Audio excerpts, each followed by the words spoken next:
real. Oh man,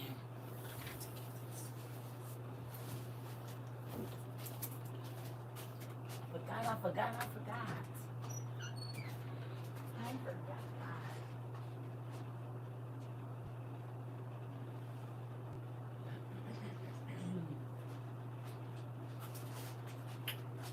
Oh, Teddy, I'm back. Hey y'all, sorry I had to go get me some food, and then I went and got packages, and then I laid down, and then it was 7 o'clock, 7:15 as a matter of fact. So I'm here. Hey, good evening. Yep. I ate some bacon and some yogurt, and baby climbed in that bed. It was a wrap. I said, well, I'll talk to them when I get up from my nap. When I get up. Yeah, and I'm still kind of sleepy. I don't know what's going on.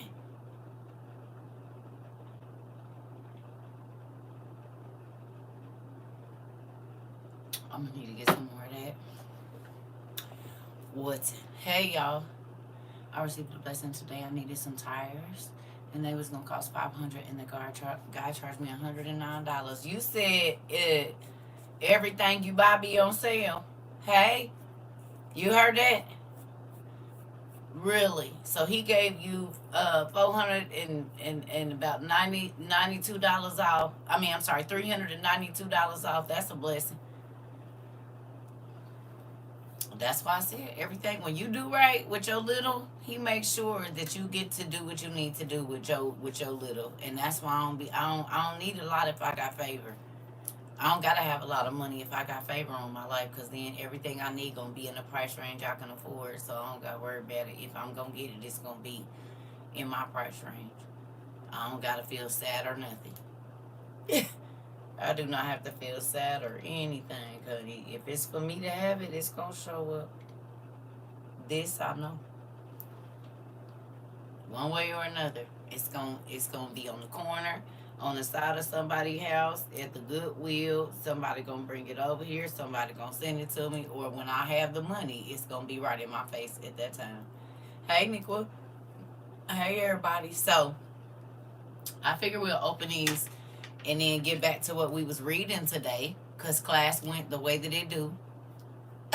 I told my cousin, I said, I guess we had testimony service today, because we didn't really get to what we wanted to get to. So um I'm gonna open these gifts up real quick, and then we gonna get to it if y'all want to.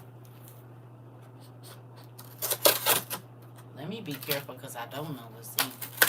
Well, I'm just cutting and see what we got here. Uh-oh. What is these? What is these? Happy birthday. Thank you for being my spiritual daughter. I thank God for using you and following the assignment. I hope you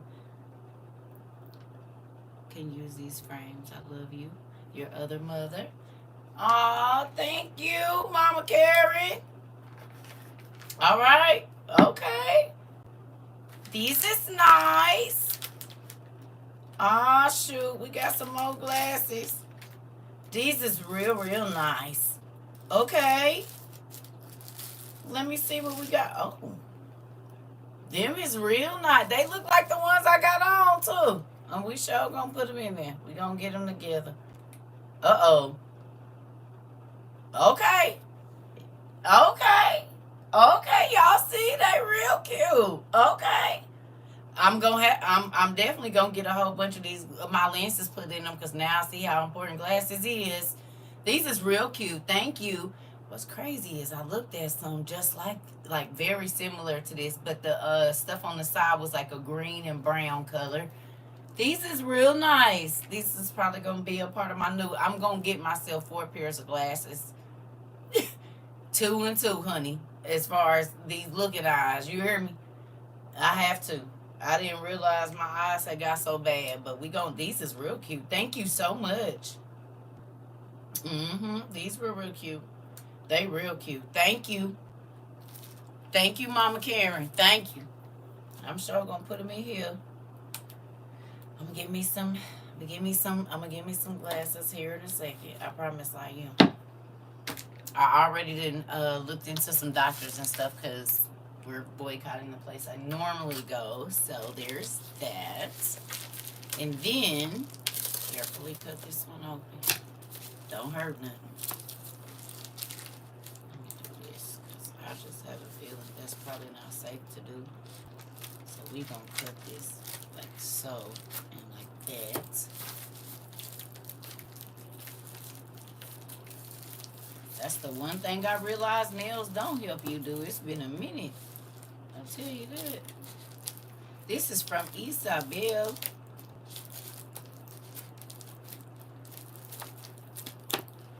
What is this?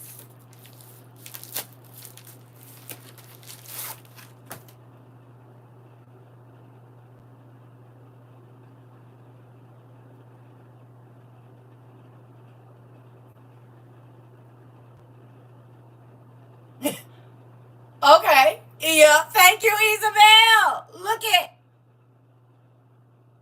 Yeah. Yep. This is going right next to the Hobbit and all my other series. Thank you. It's going next to the Law and Orders, the Game of Thrones, the Hobbit, all of the series. So now I'm gonna have to push my coloring books down because it's definitely going in this section. Thank you. Oh, so now when my son comes, we can definitely watch it. Because I was like, son, you're going to watch The Librarians with me. And this is the way. I'm just going to put it, because it's only one TV in my house. So when he come and we get ready to watch a movie, I'm just going to take over the TV and we going to watch this like I used to when he was little. Thank you. Yeah. Yeah, this is going on the shelf. Hey, thank you. Yep, that's crazy. Because last night I rewatched, well, either last night or yesterday, I rewatched like the last couple episodes of it, and I'm like, they need to do this again.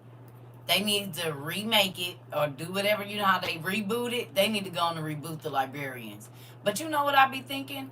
I think that the government, when these shows get too close to the truth, I think that the government don't let them keep going.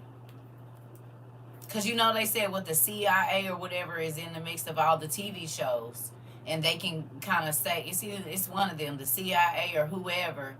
Right. I'm thinking they'll let them get so many shows, but if it pick up too much traffic or whatever, I think they make them not be able to they cancel the seasons. If people start like as long as you're watching it, they're fine. But when you get on the internet and start researching to see if it's real, I think that's when they get to moving around a little bit and be like, all right, that's enough. We thought they were just gonna watch it and think it was sci-fi. We didn't think they was gonna go start researching it. So now you can't do no more of that. You're not gonna be able to do no more of that. You're not gonna do no more of that. I don't think they want us doing no more of that for real. Because if you think about it, that all the movies or shows that tell you what's really going on, they don't get to go for years. And I mean, I'm surprised they let Supernatural go as long as it did. They let Supernatural stay on. Girl, we saying it right there. Yeah. They let it because people don't think it's real, and then they don't care. But if you think it's real, yeah, no, they getting rid of it. People get to doing too much research into the people that they say is on there. I believe they do something with that. I do. I believe they be like, all right, because like you said, evil, and then the show, The Exorcist, it went into how mental illness works, right? And so then they was like, wait, no, everybody can't know all that. So, and then with the little boy and the blackface folks going into the neighborhoods in Chicago, killing people for the organs and stuff like that. Oh no, you can't tell them what we really doing. We don't care about some make believe demons, but you get to tell them what we're really doing is a problem. I started looking up those coordinates on Super, and I was like, they real, right? That's why I be telling y'all the places, the times, They don't put that in there for nothing. They know that the people that are really going to go research, they going to go find out. But most people just think it's a random date that the producer or the writer, put in there, and so they think it's just TV. But you don't think TV, now that y'all kind of can see differently, y'all don't think TV is the ultimate way to hide something and hide the truth in plain sight?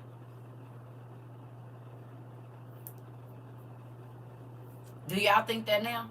Y'all, television is the easiest way to hide the truth in plain sight. And a book, right? But I'm saying most people ain't going. A lot of people don't read. So if I want to tell you the truth without telling you the truth, I just put it in a movie, and you think it's just a movie. You don't, unless I say like documentary or something.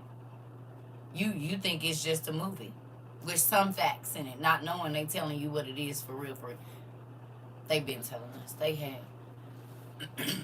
They have. They've been telling us. Yep. Yep.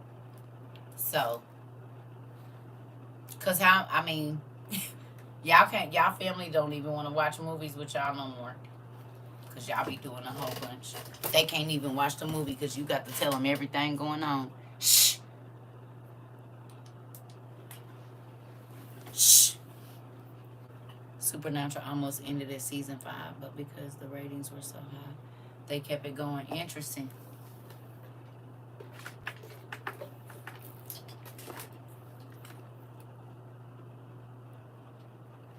Because that light was not it. I was squinching. They tell us it's just entertainment. How many of you are happy to be in the know?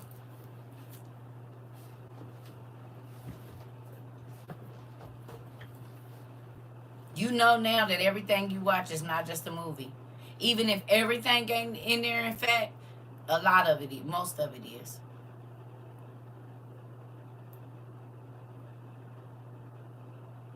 Yeah. Yeah.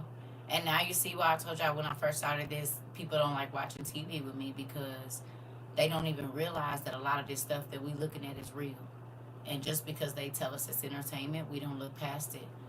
I've always felt like the Iliad and the Odyssey were biographies. All the myths are nonfiction. Come on.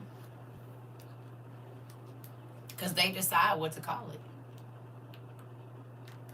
They decide what we call all of that. So they decide what's history. They decide of what category to put it in when they gonna sell us books. So you right. You right. Well, I figure we'll get on this a little bit because it is a lot of information. What we were gonna do earlier. I don't know if some of y'all went ahead and read it or not.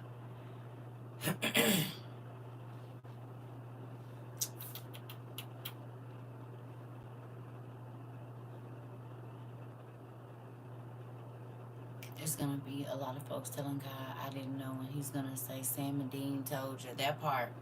That part. Okay. Wonder whose are those readers? They say what's what. Right. So let me ask you a question. Think about this. Just like you said, to a person that don't read the Bible, but you're into mythology and all of this kind of stuff, if you were to go research it, do you think it leads you back to the Bible?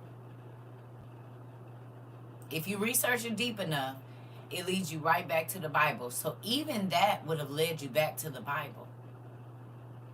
But again, they can put the truth right in front of you, and because you don't go research it or looking deeper or seeking, you never know it's the truth. Because all of the artifacts that they be talking about in all of these movies that we watch be real, don't they? You can go and know that it's in a museum somewhere.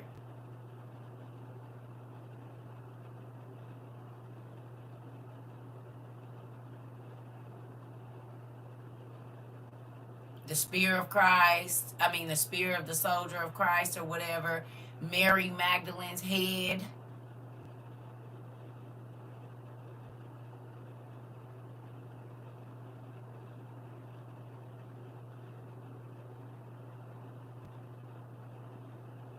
They got that. They got the bones of Peter and Paul now.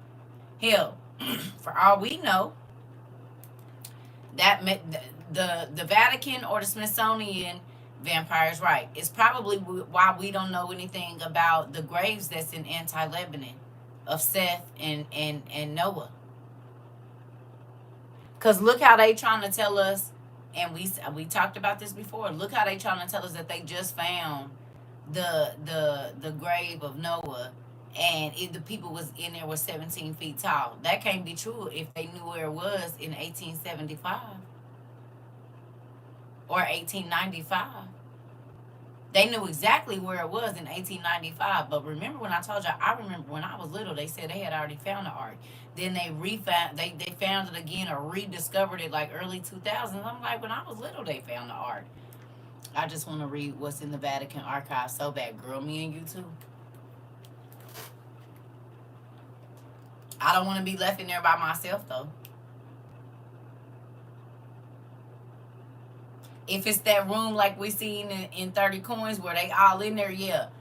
Where it's lit up, yeah. But in them hallways underneath, no. Ain't no telling what's in there. Y'all remember they always be hiding the mythical stuff at the Vatican. That's why I can't just anybody be in there. I want to know more about the Ark of the Covenant. Yeah. Yeah. Yep. It make you wonder why certain countries are so rich, and then watching Evil, 30 Coins, and the Librarians, that'll make y'all think about why the different leaders be wanting to invade different countries if they find out that something is there. This is what the wars in Iraq have been about all this time in the Middle East. They want them artifacts. The same way that the folks came over there into Egypt in the early, like 1700s, 1800s, 1500s, as they started making their way around out of Spain and different places. They want them artifacts because they know that magic is real. And now that you know that magic is real, whether you knew before or not, you know for a fact, for sure it is now. So with that, why y'all think they be invading them other countries? What's in Ukraine? Remember what I told you is in Ukraine? When we first met, I asked y'all what was in the middle of Chernobyl in the Ukraine. Y'all remember? Who remembers what's in the middle of Ukraine? Well, not in the middle of it, but in the middle of Chernobyl. Do y'all remember what's there?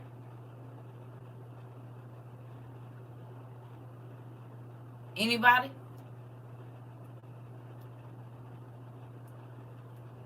Bones, but something else.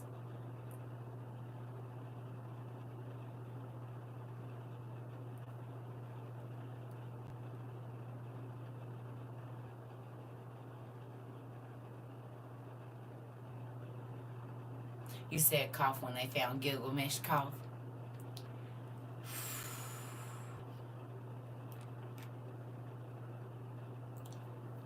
Two things. Chernobyl means was black or black god. And wormwood. They're the ones that have the monument to wormwood. Why is wormwood important?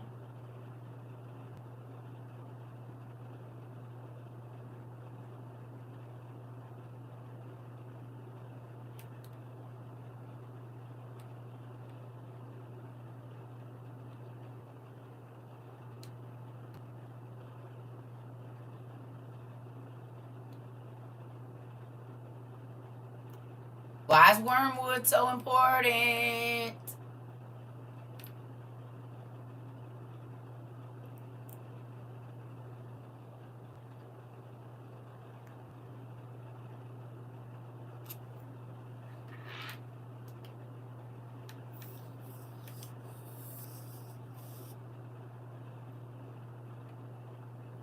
Where is my class?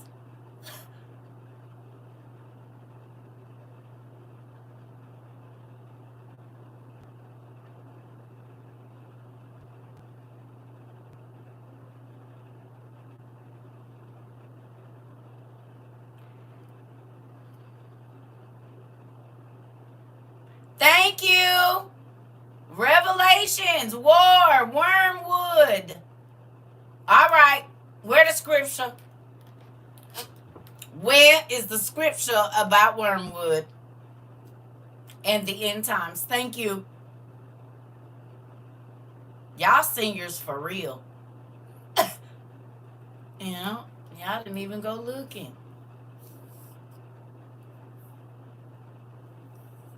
Just because I take a break don't mean y'all get to take a break. Y'all the students.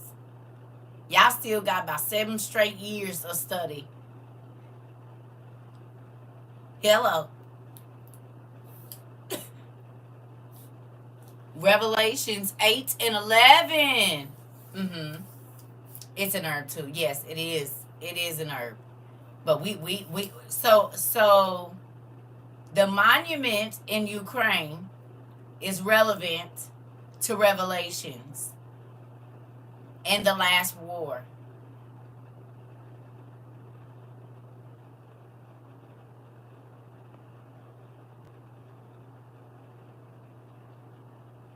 Sorrow and judgment.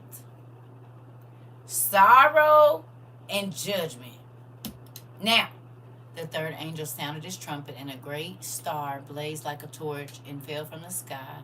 And a third of the river and the springs of water turned to... Can I ask you a question? What's going on in Ukraine and Russia right now?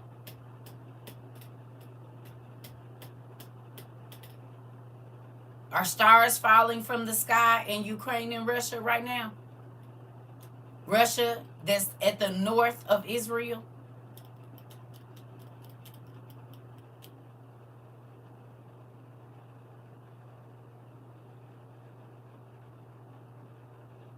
Y'all know 600 people was killed yesterday in Israel?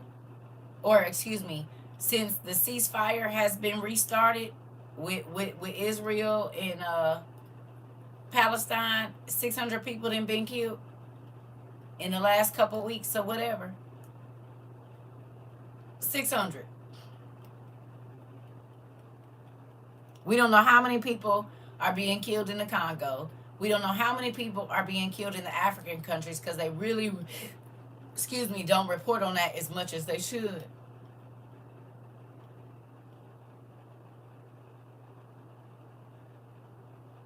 But what Trump, China, and Russia are doing is easily kicking off World War III, is it not?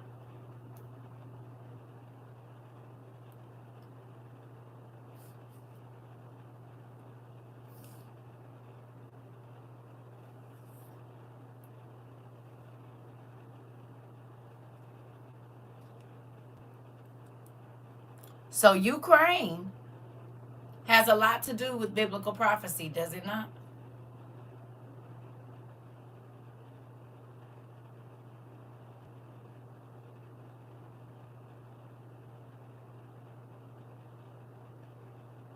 Because United States didn't get involved until they start going over there and busting their head open, and then the United States got involved. Since then, it has evolved to where it is now.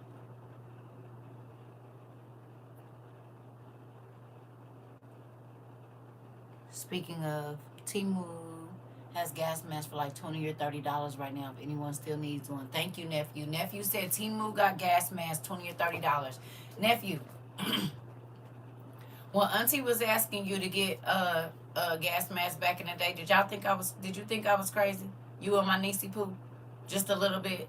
Or just I was doing a little much? Like you feel like you should have some survival stuff, but a gas mask might just be a little bit too much. Anybody felt like that? Like I could see the emergency food, but gas mask,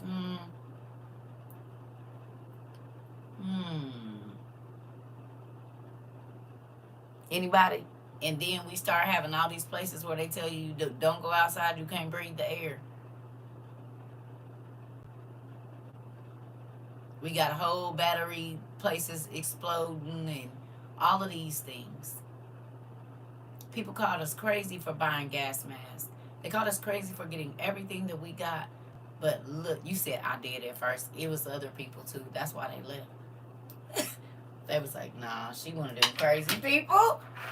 We're not gonna stay over there and listen to her. Like, we heard about the food and maybe a light bulb or two, but she talking about getting. Nope, I think we got them the same week and then got my grandson one for kids. Come on. Nah, I was all in at that point, but at first I was timid about. Let me see. You said what, nephew? You said I was timid about getting stuff, though. Come on. Come on. Come on. Nephew said I was timid at first.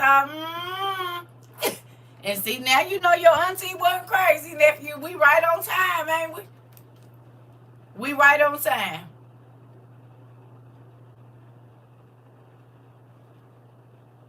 You said, no, I got it as soon as you said it. Okay, well, everybody didn't believe at first. It's okay, too. It's all right to be cautious. It's okay. I understand. I might need another sign, one or two, God. That way I know this is what you want me to do before I spend my money. Then God started sending the stuff, so I had no choice but to come on, nephew. Come on. And did right your way. He like you gonna ignore it. I was down with getting the mass circle once you said it. I asked that. Come on. This the thing, family. Everybody thought we was crazy, but we right on time, and I'm so grateful for it. I don't know what to do. Every day I'm thankful. Every day I'm thankful that we did not spend our time and our money wasting it on things that did not matter.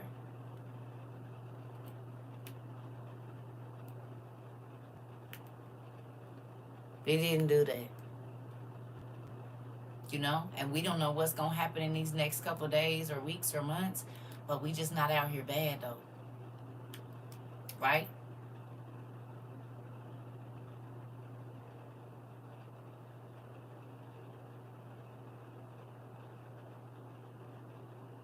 Hello? When I first saw your videos, I heard what I now know for sure was a spirit saying, listen. Listen, Nisi Poo. And that's all I say now is listen. Listen. Are y'all listening? Did you hear me? You hear me? Are you listening? Listen. Listen. Listen. Listen to this. Look at that, but listen. Like I said, when I first started, I was one of the persons that got to see it to believe it. You ain't got to wait now. You be like, wait a minute, what are we supposed to do? Because that's been in my heart too. So I thought that was just me tripping. But yep, let me go and get my stuff. Let me go and get my stuff together. Yeah. But guess what, y'all? I'm gonna be honest. When God used to tell me stuff at first, like when I first really started trusting Him, when He would say do stuff, I used to do the opposite because I was like, God wouldn't tell me to do that or handle the situation that way. But I learned that's exactly how we do. It'd be random information that you don't even think is valuable for nothing, and it'd be valuable later. But we don't pick up all the rocks. We pick and choose which rocks we pick up, and not realizing that all of those rocks are going to be a part of whatever is going to keep us together. You know what I mean? It's not just one or the other. It'd be all of them. Whether what not to do or what to do, it's still a rock you need to pick up and put in your bag. You know? So let's get to this. We going back to First Ezra where we was at earlier today.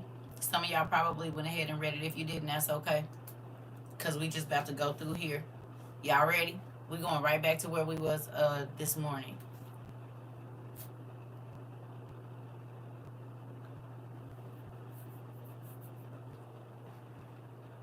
First Ezra. I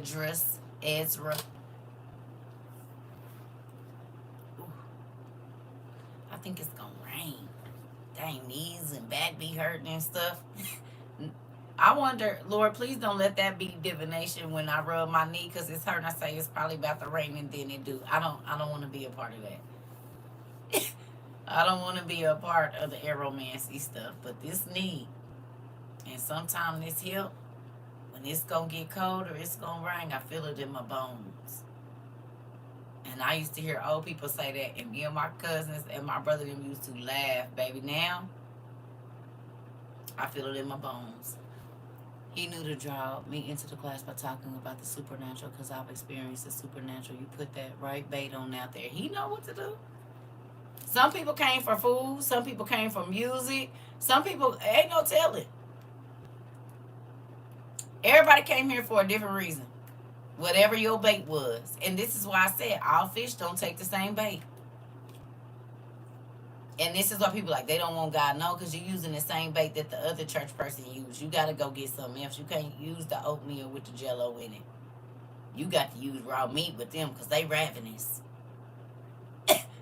You can't just you got to use meat. Some of them you got to use a chicken bone with a little meat on it because they'll snap through the bone depending on what kind of fish it is, a turtle or something. Like, you can't use the same bait with everybody. You got to use something else. Stories, music, poetry, the club. I don't know. God got a million ways. You know how many pastors said that God found them in the club? One of my old pastors said he was playing in a band in a club. And I don't think really he knew much about God or whatever it was. This was in the 70s. You know, rest in peace. Rest in heaven, sir. I don't know what y'all say now. But he said he was in the club playing the guitar or singing or whatever he was doing. And he had smoked him some reefer. That's what he said. I like when old people say that. He had smoked him some reefer. He said that he got up on that stage and got to playing. And he said he turned around and turned back around to the crowd, y'all. And he said every single face in there was a demon face. And I done been in situations like this. I don't know if any of y'all have. But baby, when God show you the spirits that be in, you be like, oh, and then you look around and it's everybody's face. It ain't one, it ain't two, it ain't three, it's everybody in there. He said he dropped whatever, the microphone, I can't remember what he said, instrument or whatever he was doing on the stage, and ran out that place and ran to church. And I guess they was having a revival or something. And he was saved ever since. Scared the hell out of him, literally. And he ended up becoming a pastor. He said he used to be out there getting his women and everything. He tell the story. You hear me? And he said God scared him right on up out the club. Because he turned around and saw them people's faces. And everybody had demon faces. He said he cut out. And I've had that exact same experience. More than one time. Yep, it's time for me to go. Oh, the other people, the others have showed up. I ain't supposed to be in here. So God know what to do. He finds some people in the club, finds some people in the trap house. He finds us all kinds. He finds some of us in jail. He finds us wherever we, But had we have not had that experience, we wouldn't know him the way that we do.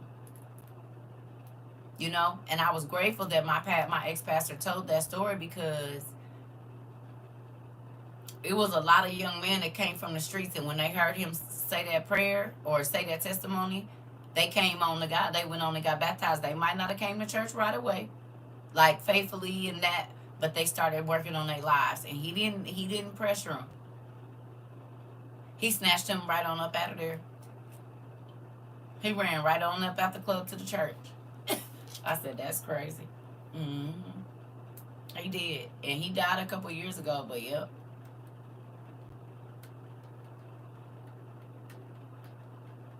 Crazy, right? Well, I mean, we all gonna go one day. I just hope I see the right thing when I get over there. That's all. I hope it ain't the cold blue place. I hope it's the warm place where everything is flowering all the time. Everything is always in season. That's the one I want to go to. Not that other place where it's hunger and thirst. Could y'all imagine? I'm constantly drinking. I always got at least 2 liquids with me all day, and I'm always thinking about food. Do you know how horrible hell would be? Forget the fire and the cold and the throw up and the wet and the whiplash and all of that and the whips. I always got 2 drinks, and I always got some snacks and some food, and it's gonna be thirst and hunger there. And I don't like my feet to be cold. So, just them three things alone, without all of the memories of me not doing what I was supposed to do and not doing what God asked me to do, that hungry and thirsty for the rest of your life.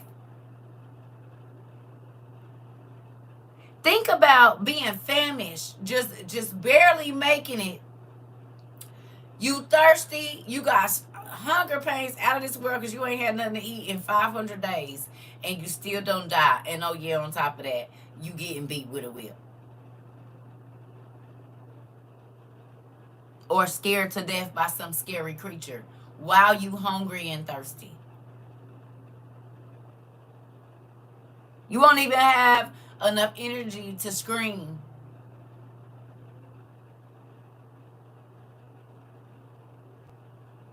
Probably just moan.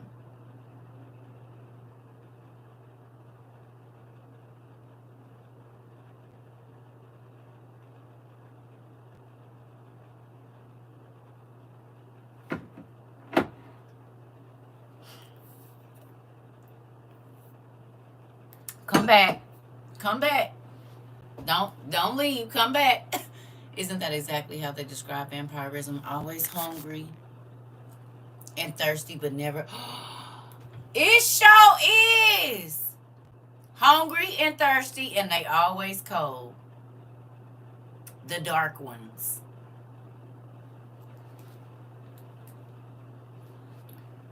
That make you wonder if the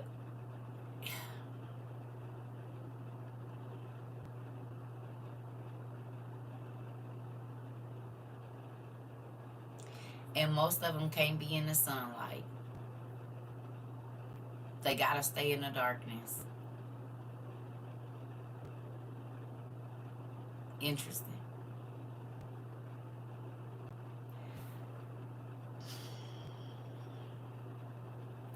But think about this. If spirits, I had a pastor that used to be the plug. He had just picked up a job and God spoke to him and he put the backpack on a train and became a pastor. Come on.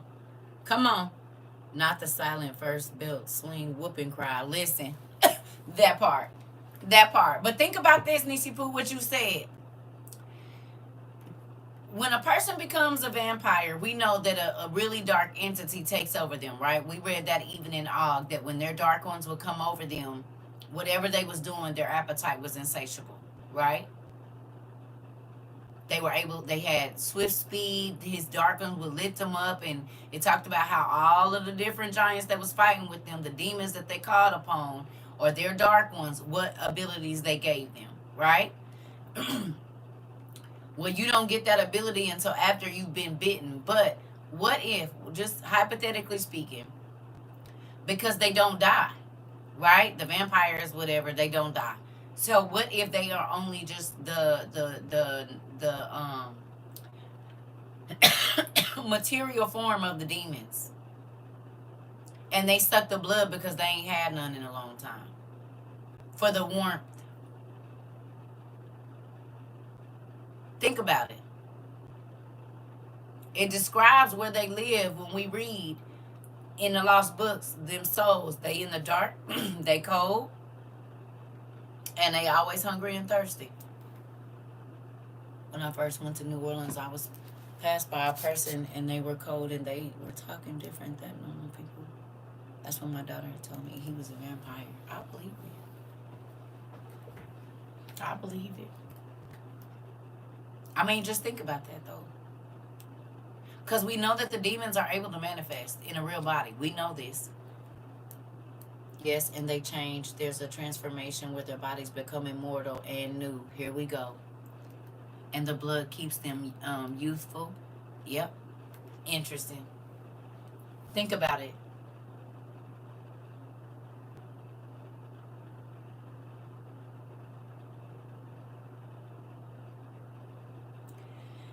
They literally put everything in our face. They put a nice spin on it. I noticed some of the music artists are looking like vampires. Yep, a lot of them. Most of them end up doing a vampire shoot. During their career, some point in time, they do a vampire shoot or a vampire video or a dark video where some fangs come out or their eyes go red and they change into something else.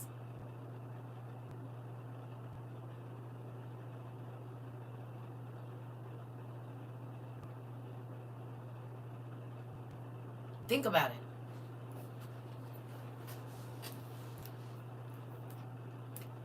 They've been telling us without telling us, I believe. Ooh. Sorry.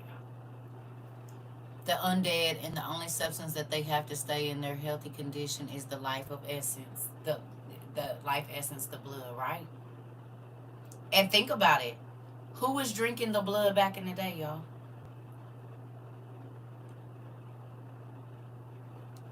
And they even said that they got it invited. You got invited into your house. Yep. I've been seeing shadows everywhere. Yep.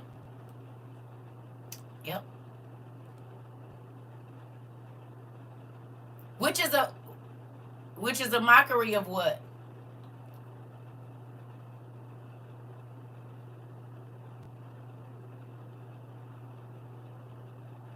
That's a mockery of what?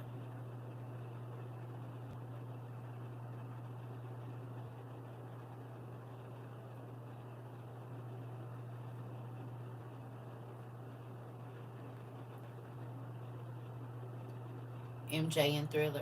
Sacrifice of Christ, right? Yep. Yep. When we take communion.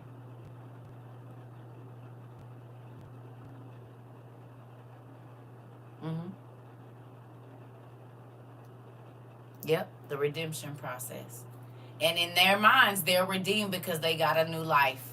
Once that vampire blood hits their blood, right? Because it basically says once we're covered in the blood of Jesus, we're redeemed, right?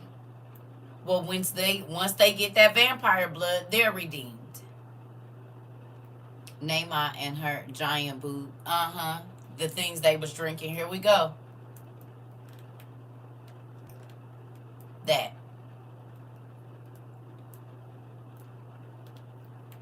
And think about it. Whenever a person is bitten by a vampire in the movies, it's always like they drunk. And it talked about them being drunk on the blood of the saints. Right, they counterfeit all Christ and acts. All of Christ, felt, You said they counterfeit all Christ and yeah, all what he did. But think about that. Whenever they're getting bitten by the vampire, it's like it's intoxicating. It's intoxicating. So think about that. The Bible talks about them being drunk, not them playing a commercial during the live and switching to another video. They switched you out of here?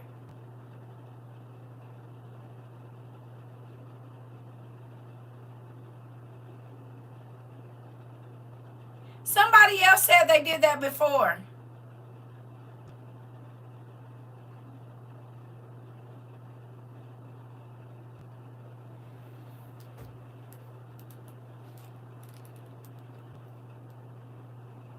Somebody else just said that happened to them.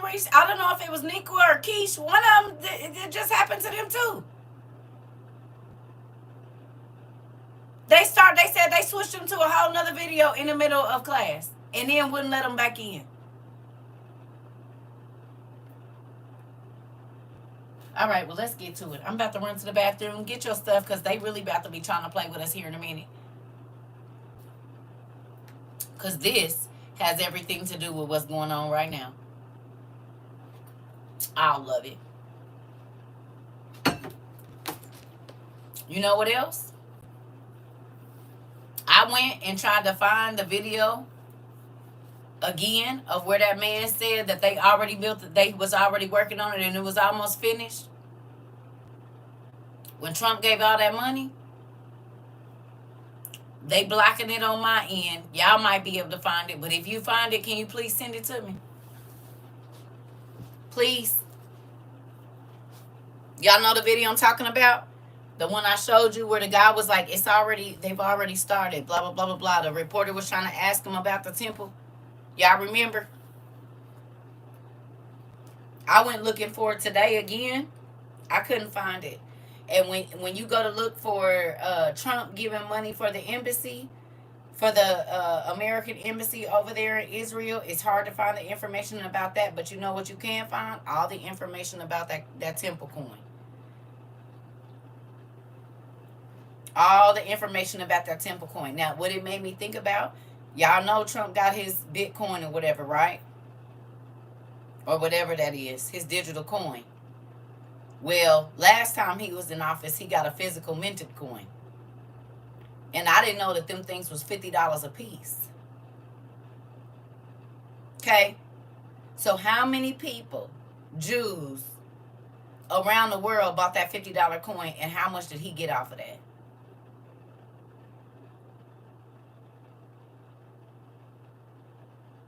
Could that have been part of the money for him to get this presidency as well?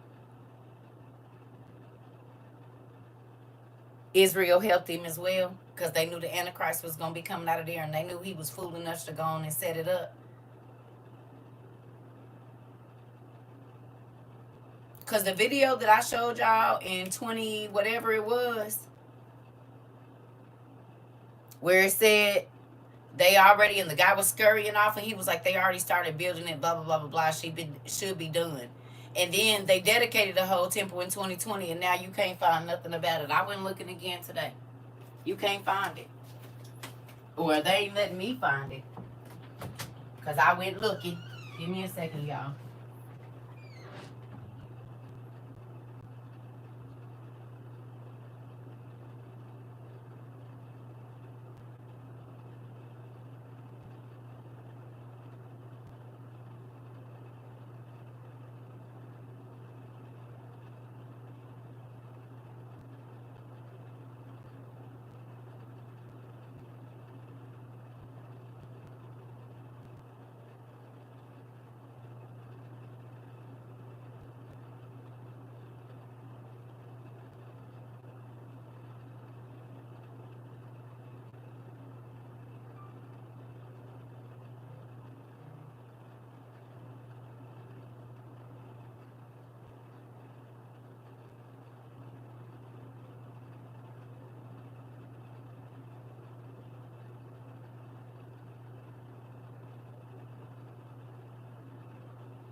Sorry, y'all.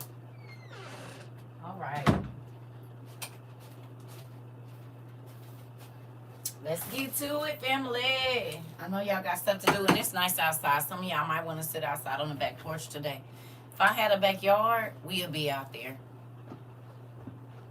We'll be out on the back porch. I'll have it all set up out there. Rain, sleet, or snow, we'll be out there. I'll have me a covered porch, and that's where we will be. In the backyard every day, like a barbecue. We get together. We be having class outside. Inside, but outside. Y'all ready? Y'all got y'all stuff?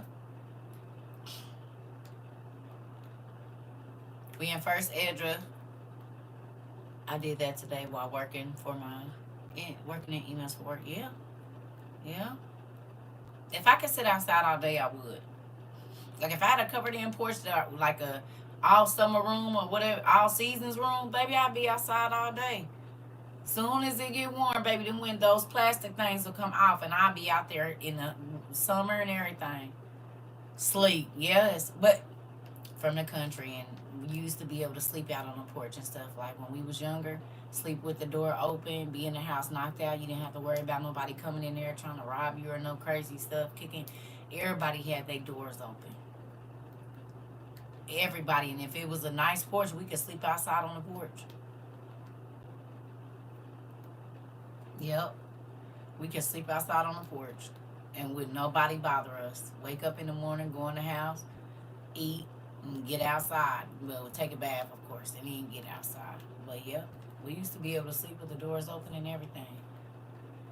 Especially when it was hot, depending on who house we was at. If they only had one air conditioner, baby, them windows is open. Somebody could have crawled through there if they want to. Yeah, yeah. We didn't have to worry about none of that. No kids coming out and up missing out the windows or nothing. Everybody be in their sleep. Sleep, sleep. All right, let's go. We stopped at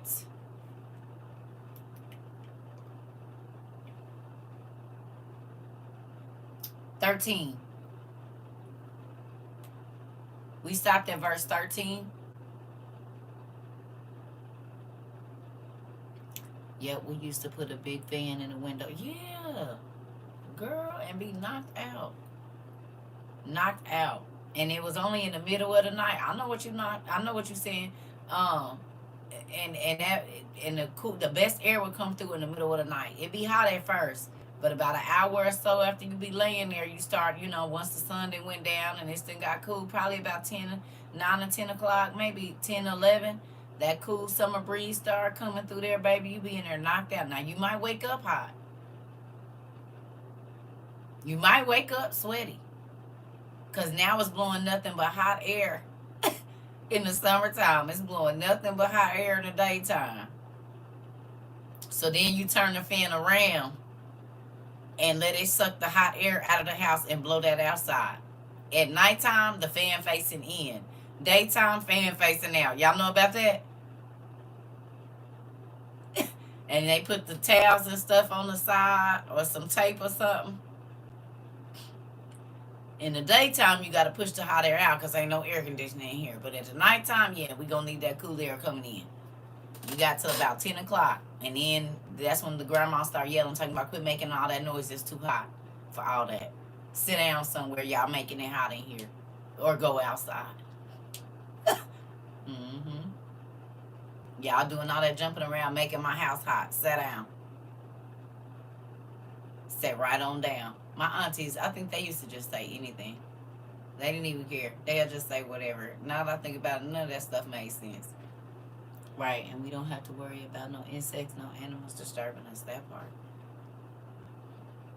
Excuse me. Yep, somebody didn't told you that, just me. You didn't heard that before. Sit down, you making my house hot. Y'all making it hot in this room. Sit down somewhere. Sit down and watch TV. Sit down. All right, here we go. So it says, and carry the gifts unto the Lord of Israel to Jerusalem, which I and my friends have vowed, and all the gold and silver that in the country of Babylon can be found to the Lord in Jerusalem. With that also which is given of the people for the temple of the Lord their God at Jerusalem, and that silver and gold may be collected for bullocks, rams, and lambs, and things thereunto appertaining, to the end that they may offer sacrifices unto the Lord upon the altar of the Lord their God, which is in Jerusalem. Now, this man wasn't even a Jew.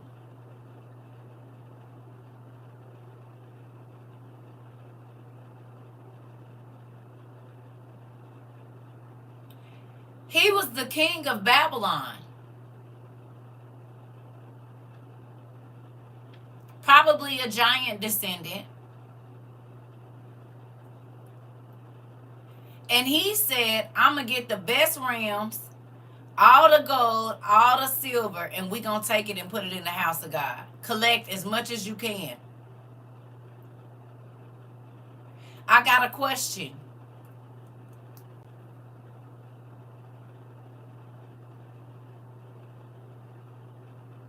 Is a sinner giving God a better sacrifice than you?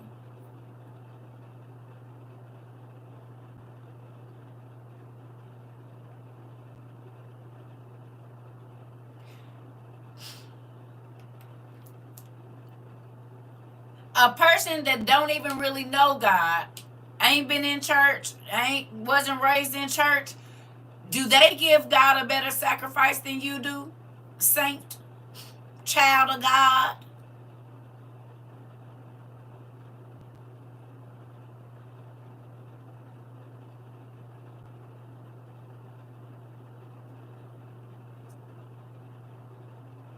Hello.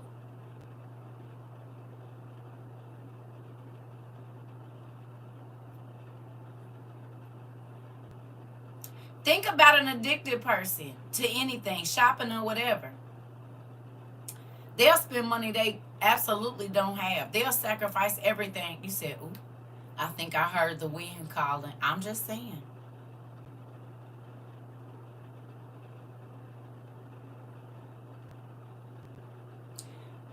Let's say this. It's church people that's stingy, and you got drug dealers that'll help anybody they see.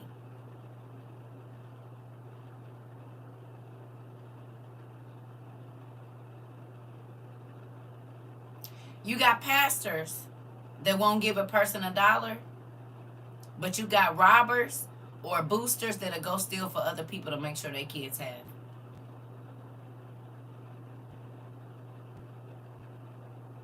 Scrippers who will pay somebody rent and the church won't.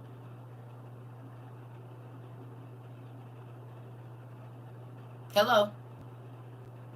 Sugar daddies that'll pay a young lady the fatherless rent and the church won't. And then they'll tell her, don't go get no sugar daddy, but she came to y'all for help first, and the money that come into the church is for them and them kids.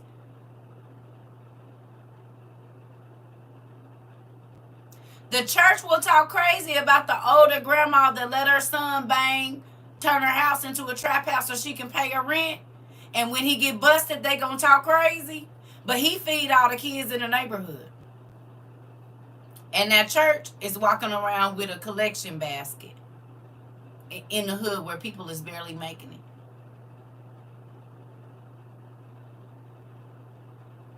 He said if you did it to the least of them, you did it to me, right?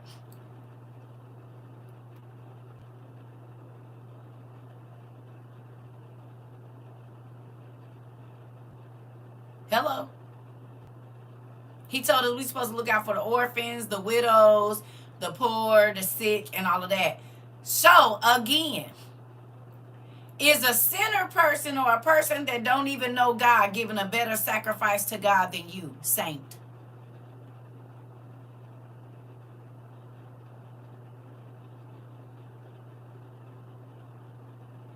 The tip of the whip is smoking on someone's neck tonight. I can smell some tables being flipped right now. I'm just saying. Right? Am I wrong, Mari? I'm going to be honest. Baby, as a scripper, I paid a lot of people rent. And they went to church. And they'll take my club money. They'll take my club money.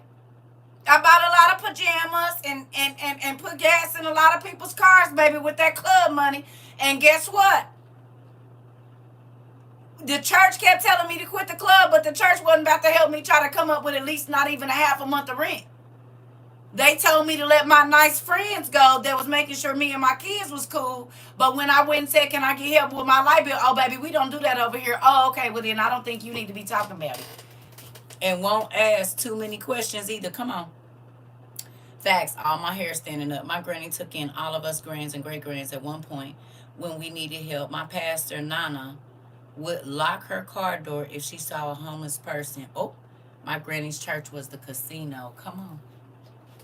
So again, is it sinners, in quotations, giving a better sacrifice than you? I already know, honey, because I come from a line of pastors, baby, and when they get by the homeless, they going to lock them doors. I told y'all a story recently where my mom had to repent because, and my mom is an ordained minister. Same thing, Pumpkin. Last year sometime or the year before that, she lived in Arizona. A homeless man came up and like touched her arm or something like that. And she said she snatched back and went off on him like, you're dirty, don't touch me. And she said God convicted her in her heart right then. I said, oh.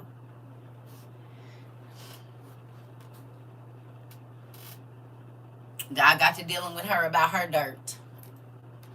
that he can see. Had her in tears. Because they dirt is on the outside. Your dirt is on the inside. Okay? The same way you looking at them, thinking they filthy, God be looking at you. It's just other people can't see your filth. But God can see it. And he don't want you touching him if you filthy like that either. He said, come over here. I want clean hands around me. Hello? Hello? Somebody in here? Same way you don't want nobody with dirty hands touching you. God said, clean hands and a clean heart, didn't he? Ain't that what he said? So the same way they be looking at that homeless person or the whatever else it is and lock their door, God be, oh no, you can't come in my sanctuary with a filthy heart. You gonna need to get that together, babe. You can't be dirty like that in here in my presence. The skeleton in the closets are screaming, nephew, told my mama head up. Feet flopped her all on her, stuff kept thumping her just like this. You hear me? She said it would not leave her mind. I said, oh, I understand. You said sanitize hand and sanitize heart. Come on. Ain't that crazy though? We be worried about the outside dirt. God said, Nope. Here. I need to see here. This is what I need to see. It's crazy. That's why he said before you get the wood out of something to stick out somebody eye, you need to see what's in yours first. Because you got one in your own eye. Crazy. Here we go. I'm sorry. Okay. It says to did I read it already? Okay. All right. 15. To the end that they may offer sacrifices unto the Lord upon the altar of the Lord their God, which is in Jerusalem. And whatsoever thou and thy brethren will do with the silver and gold, that do according to the will of God. Hold on. My mama was in a hospital. And her mom, my nana, wouldn't take us. And my granny, who she talked down on, picked us up and said, y'all gonna stay with me. She saved us from CPS. Wow. Can I tell you something? I think that your nana and my mama is the same person.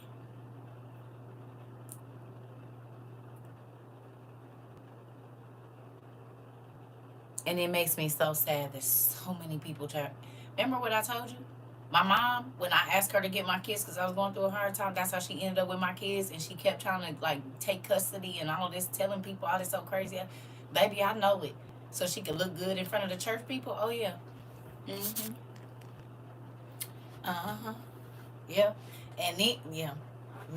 Amen. I'm healing. But baby, that's why for a long time, baby, I was not messing with no church people, honey. You couldn't tell me about a pastor. My godmother we just talked about this the other day. She said, baby, I remember I slid on in the back of that van. You was sitting outside on the church parking lot. And you slid, I slid on into the back. I remember that, and because at that time I was not fooling with no church people, baby, and I'm so happy she slid on in there. Because that's when the other lady was telling me that I needed to give all my stuff away and this and that. I said, lady, I don't know who you are. A lot of them looked down and turned their noses at them. I had to remind me that we were our dad's kids. Listen. I'm going to be honest with you. A lot of church people cause division in families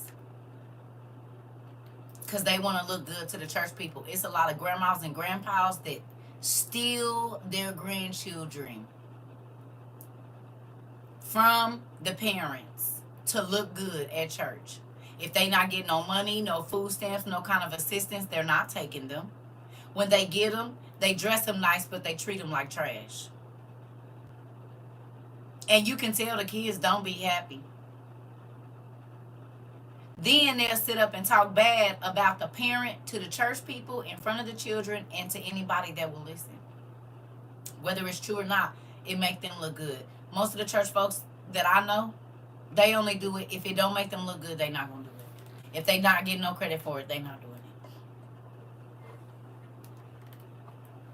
it. And I've been around church folks my whole life, all different colors, kinds, and creeds. I tell you that. Hey, Mr. Avery, you hear me? Scary.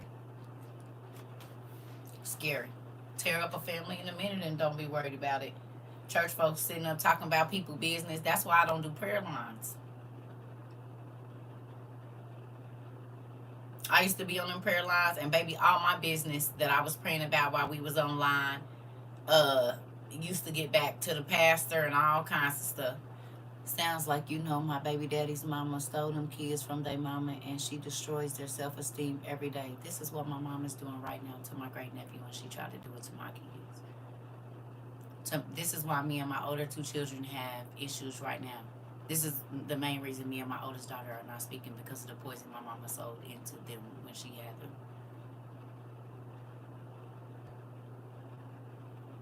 Brainwashed them and everything. And I'm not talking bad about it. It's true. It's written about in my journal a gazillion times. Still be trying to brainwash them.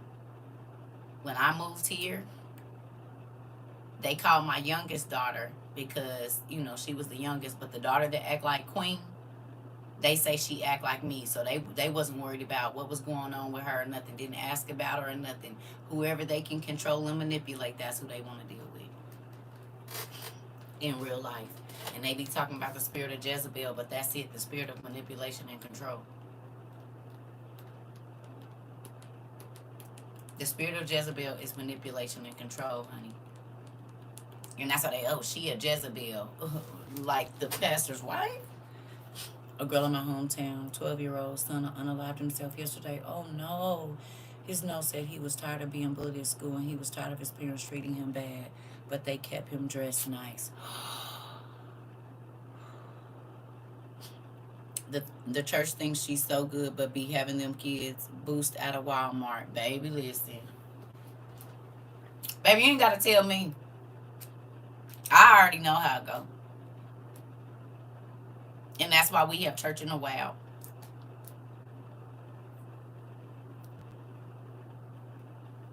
Now y'all see why I didn't want to call this church? I just wanted people to come here and learn about God. That's it. And sometimes it be feeling like church, but people have had so many crazy experiences. This is why when people used to ask me to come speak at their church, no, so I can get stoned. Y'all be throw me out. Because anytime I talk to anybody in here, I'm getting pulled in the church office. No. I don't want to be meeting with no bishops and they talking about I'm messing up the organization. Been there, done that already. No. Because I'm telling them that is not in the word nowhere. That is they laws, not God's. They got you stressed out trying to live through all of this. You said head first and locks probably. Marvin, you know they'll throw me up out of there. Y'all done seen the videos of how somebody come in and talk crazy, baby? My mama got thrown out to church. Jumped on and thrown out. You hear me? Because she called her ex-husband, my daddy. This nigga was bold enough to bring his hoes and sit him on the front seat. And my mama got tired and snatched that woman. And they threw my mama out. And locked us in the church. Now let me out of here. I'm ready to go.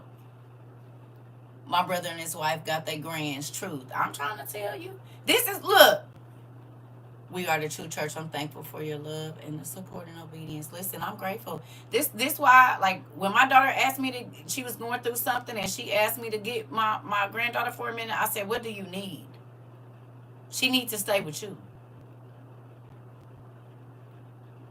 When my oldest daughter was like, Mom, can I bring the baby down there? No, I'm going to come to your house because they need to stay with you. I'm going to help do whatever I can. Now, if you just can't and you need a break, That's something different. But my mama, she would have jumped on that and been trying to get some papers signed and all of this. When me and my kids was in the car, she was like, unless you give me full custody of them, I'm not taking them. And I said, I just need you to take them for like a month or two. I got to give you full custody of my children because I need 2 months to get stuff situated. I told my kids when they got pregnant with them babies, I don't ever want to take your babies from you, baby. I'm gonna do everything I can to keep your babies with you. But it's a lot of people that know they messed up with their kids, and so they try to steal, especially if they feel like you a better parent than they was. They instantly start trying to tell your children how you're not a good parent. I am not going to get in front of my grandkids and my kids and start talking down on my kids to their kids. All my grandkids hear me say about their parents is how good of a parent they are, how I'm proud of them, this, that, and the other. I haven't ever got that.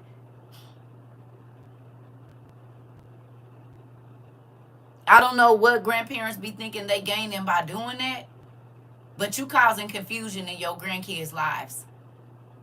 Trying to make yourself look better than they parents to them. That's weird. You had your chance, and if you screwed it up, pull your big girl draws up or big man draws up and deal with it.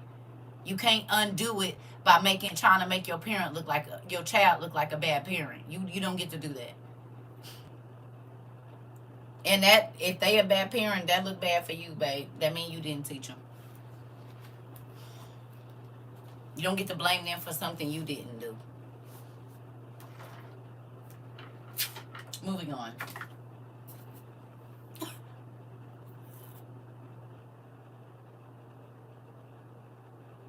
Crazy. My baby daddy's mom asked me when my baby was 3 months old, when you gonna send him to me for some months? I said I ain't, because that's how she stole all the other kids. Girl, that's how my mama is stealing kids still to this day. And then when she get the kid, she started talking bad. And when the kid want to go back with their parent, she either be real mean to him or she try to bribe him and buy him something. Love my mama, but it's been going on for years. She done did it with every last one of her grandkids and every last one of her great grandkids. And she says she's helping, but when she has the kid, she's talking real bad and nasty about the parent to the kid, or loud enough where the kid could hear her talking to other people about that parent, about how horrible they are and how they need to do this and that. And I've told her for years, you need to quit doing that. You don't tell me what to do. Okay. Well, it always backfires. It's backfired every single time, and you still keep doing it. I've experienced and felt things here that I've never felt or experienced in church. Listen, I'm thankful to okay. Yep, I know people like that. Most of the women in my family is like that. My kids be trying to send their kids down here, and I'll be like, I'm gonna come visit y'all. Mm-mm. Mm-mm. No, you said they need a robe. I'll get it. Don't worry about it. You said you need a little change just to hold until Friday because you got to pay your bills. Oh, okay. No, you don't got some down here. I got you. You said you what? You said what? Let me go to Target and see if they got some stuff on clearance. They need some summer clothes. I'm gonna do just like I did. I got this little hot 50. We gonna see what we can muster up. No, you don't gotta send them here. And I love my grandkids, and if they really needed to, I would take them. But I don't feel like for me to be a good grandparent, I have to take my grandchildren from their parents. I don't feel that at all. That's not the life. I want to be able to pop in, spoil them, and go home. Help if I need to come watch the kids or whatever. But yeah, no, I'm not trying to do that. And I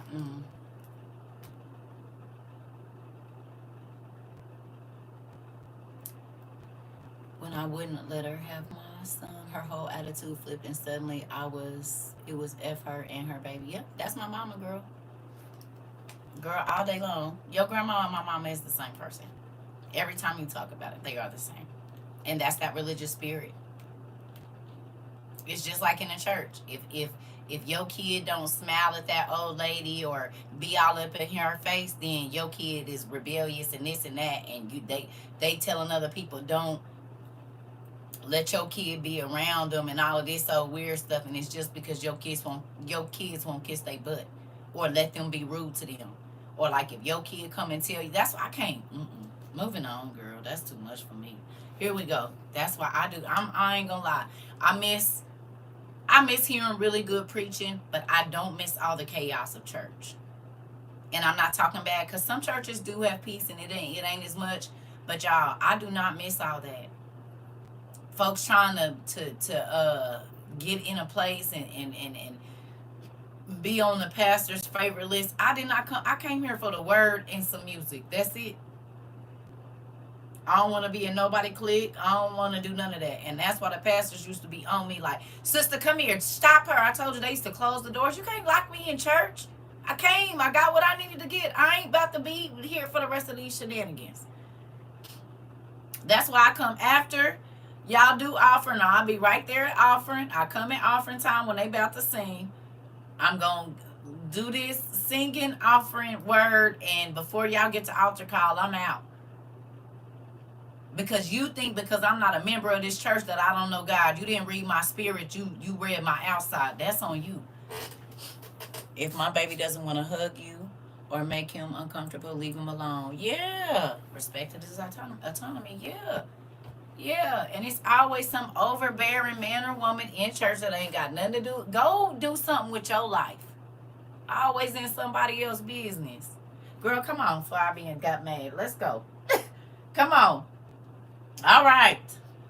It says, and whatsoever thou and thy brethren will do with the silver and gold, that do according to the will of God. Let me ask you a question. What you gonna do if God put you over all the finances? Somebody else's money. You gonna do right with it? Girl, I been got mad. Now I can't, because this is why I don't deal with most of my family. They so religious, it make me want to throw up. I told y'all one of my brothers, after I had just helped this nigga pay his rent, baby, he's a whole minister, and he got a whole wife, helped him pay his rent. He called my mama the next month because I was going through a situation and told her she needed to come and get custody of my kids. So should I have called her and told her what you and the wife was doing when y'all...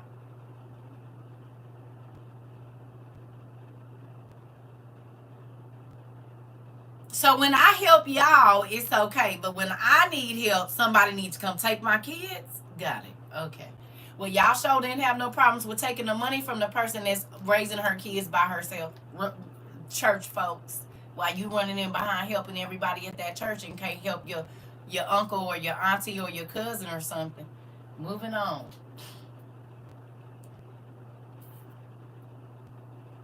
Can God trust you if he put you in control of somebody else's business?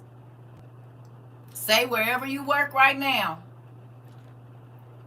if they put you over, if you became the chief financial officer, could God trust you with all the money that you would do right with it? You said Jesus did tell us our enemies are in our own house. You ain't lying, and that's why I ain't lived in my own house. I ain't lived around my family since I was like 11 for real. I learned that lesson early, honey. You got to tell me. Nope. Can God trust you? This was the king telling the prophet, hey, I'm about to round up all the gold, all the silver, as much gold and silver as you can round up, and I'm going to send it with you. And whatever God tell you to do with it, that's what I want you to do with it. Could he trust you?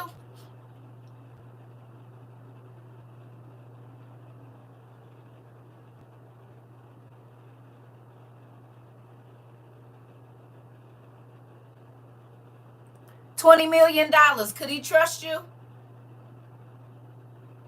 $100 million. Could he trust you?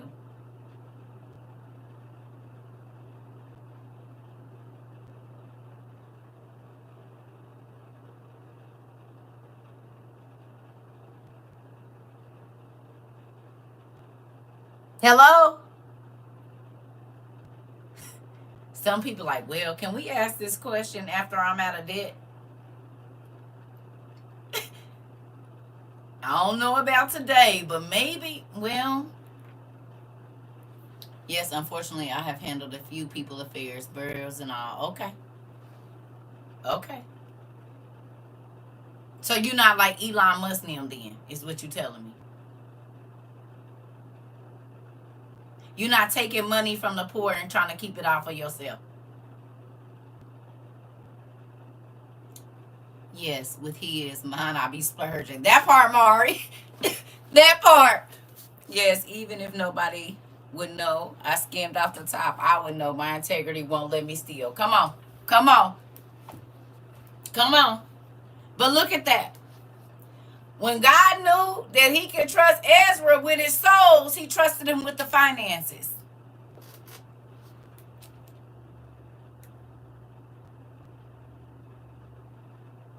Hello.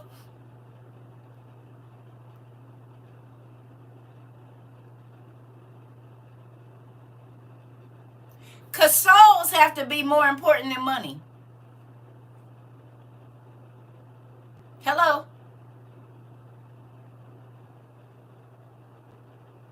Will you go where I tell you to go? Will you do what I tell you to do? Will you say what I tell you to say? If you got that on lock, I can fund your trips. If you got that on lock, I can fund anything you planned on doing. Just, I got to know that you going to walk the way I need you to walk. You going to talk the way I need you to talk, and you going to do what I need you to do. You hear me? But a lot of times what happens is the money be more important than the soul. I'm screaming hallelujah because I was reading the book of Ezra today in my OTP. This word is for me. Listen. We right in here. Yep. Money is the lowest currency in the kingdom. Come on. Come on. He was probably worried more about if the legs was going to be closed more than that money. Uh-oh. Uh-oh. Come on, Mari. Come on, Mari. You hear me? And this is the thing. Can he trust you? Can he trust you? But think about that, Mari. How many people get in the ministry and use that as their dating service? You said it.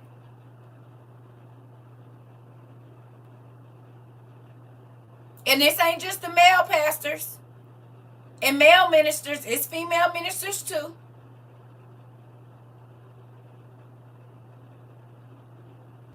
If it ain't their personal bank, it's their personal dating service. If it ain't their personal dating service, they trying to make people into their slaves. Like they got servants. They too good to get their hands dirty and come down and worship. They got people to do it for them.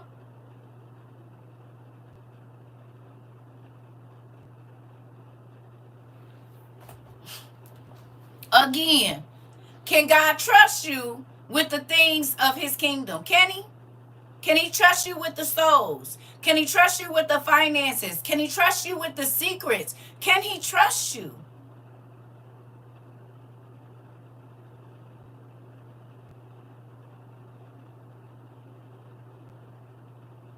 Can he?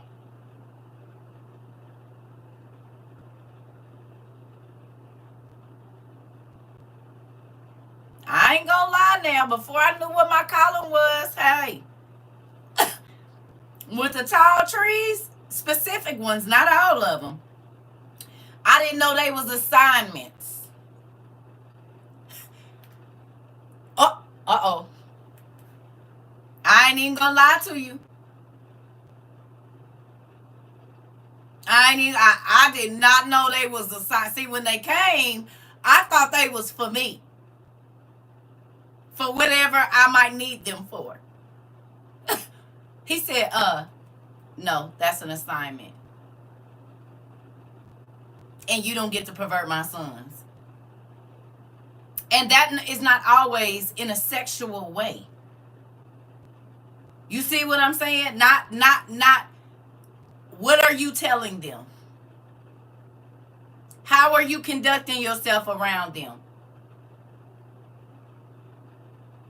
Because I know the nigga hustle will shoot. I mean, you know what I'm saying? I know where to take you to go get some money at. Or was I supposed to be telling him how to trust God? You see what I'm saying? Did I connect him with this nigga over here? That now his money about to go way up, but is he now in danger because he don't know it's some niggas that said if that nigga ever gets some money, I'm gonna go visit him. What situations did you put the people in that came around you?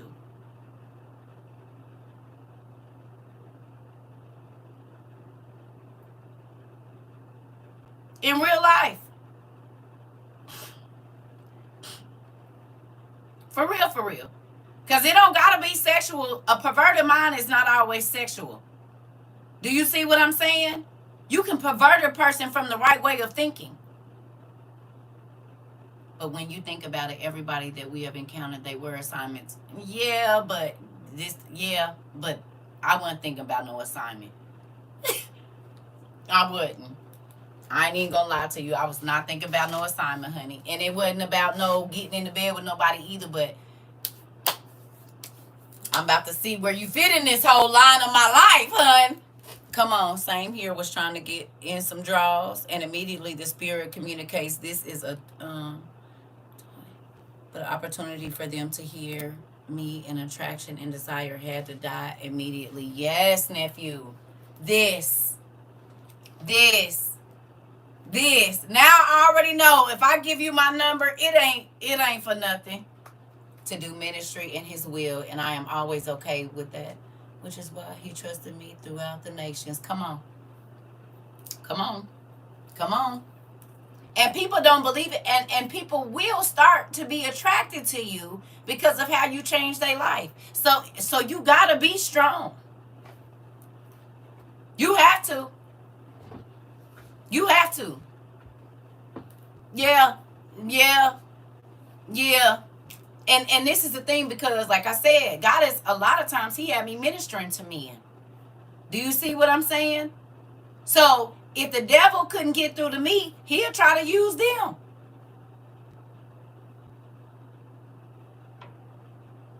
He don't care.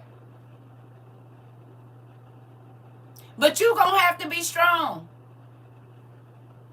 And guess what? It don't even gotta be an attraction thing. It could be getting money.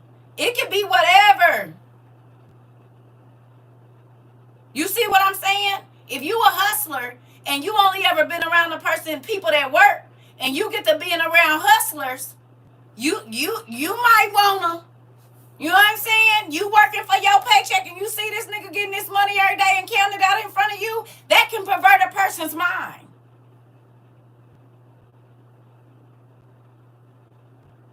If I see a chick and she see me coming through and I'm cashing out, and she like, oh, what you doing? I'm like, shh, girl, I work at the club and I be getting my money. I didn't do that. I'm not trying to entice nobody in here. Now, it's a couple times, but for the most part, nah. I'm an entertainer. I do hair. I say anything but that. Not that I was ashamed, but I'm not trying to pervert your mind and get you in here. Person that tell you can commit fraud. You can sit at your house. You ain't even gotta go nowhere. It ain't like you running up out the store when that. All you gotta do is let me use your name, and then they got insurance. Is that not perverting somebody's mind? In real life, they all know I'm saved for real, including the ones that just couldn't understand I'm redeemed. They be getting tore up from trespassing. Listen. Excuse me. Is it? That's perverting a person's mind from hard-earned work to stealing. No? I'm going to write some checks in your name, and then you call your checkbook in stolen, and we're going to split the money. Maybe this person never wrote a hot check before ever. But now they in a situation, and the devil then came making it look like he got a help.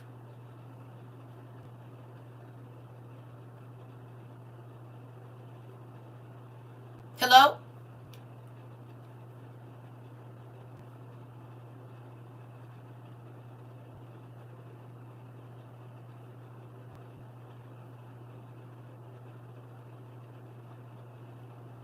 Yeah, we can't let people talk us out of our free ticket in the pearly white gates. We have to be strong. I'm trying to tell you, and you can't be talking nobody else out of theirs.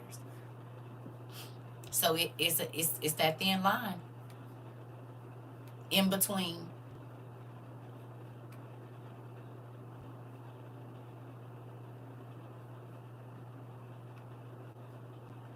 Cause I tell you,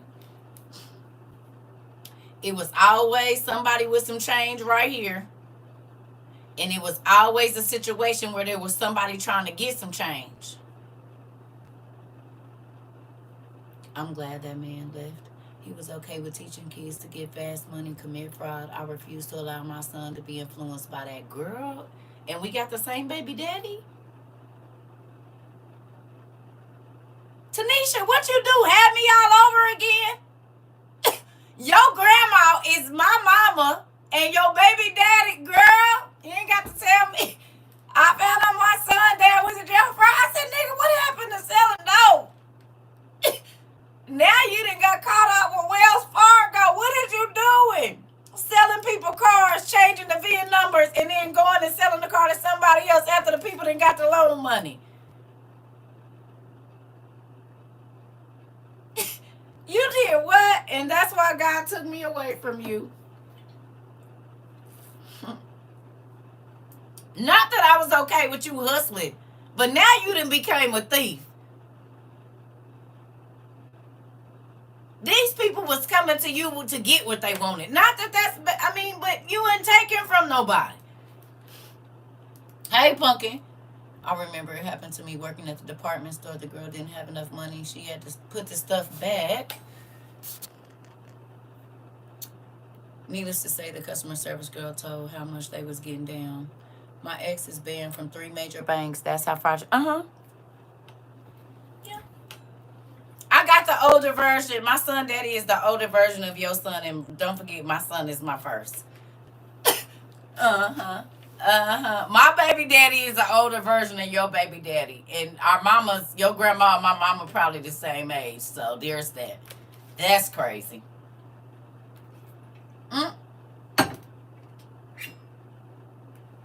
You said, I'm grateful to be in our community. Everybody I talk to, I'm very mindful of how I talk to them. I'm going to lead you to God, not the streets. That part. Who gonna be honest? You done led some people into some mess they probably shouldn't have been into. Who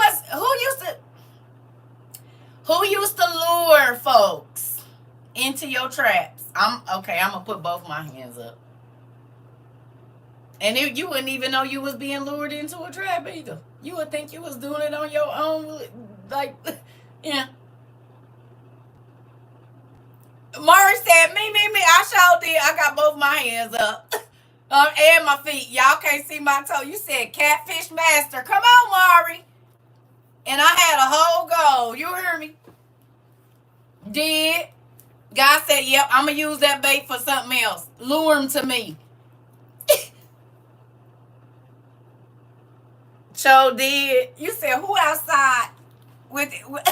Listen. I ain't even going to front. Toes and hands up. If this hair could stand up, each one of them did. Y'all see the poem I wrote.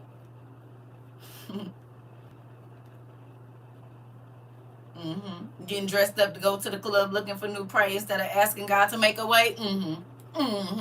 Yeah, that. Yeah, sure was. And was. It's time for me to go hunting. I ain't been hunting in a while. You hear me? I'm trying to tell you. And was gonna lay the thing out there. You wasn't even gonna listen.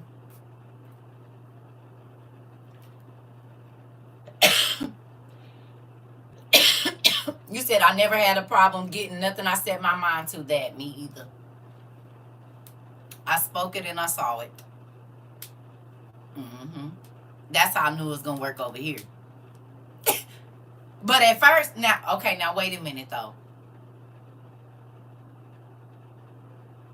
Has anybody had the experience of when you were switching over from using your gift for your good to using it for the kingdom, that at first stuff didn't happen as quickly like it did over there on the other side? Like when I was in the streets, I could speak it. Boom, it happened immediately. When I got over here, it seemed like I had to say it more times. But you know what it is? Your faith ain't as strong in the right things at first.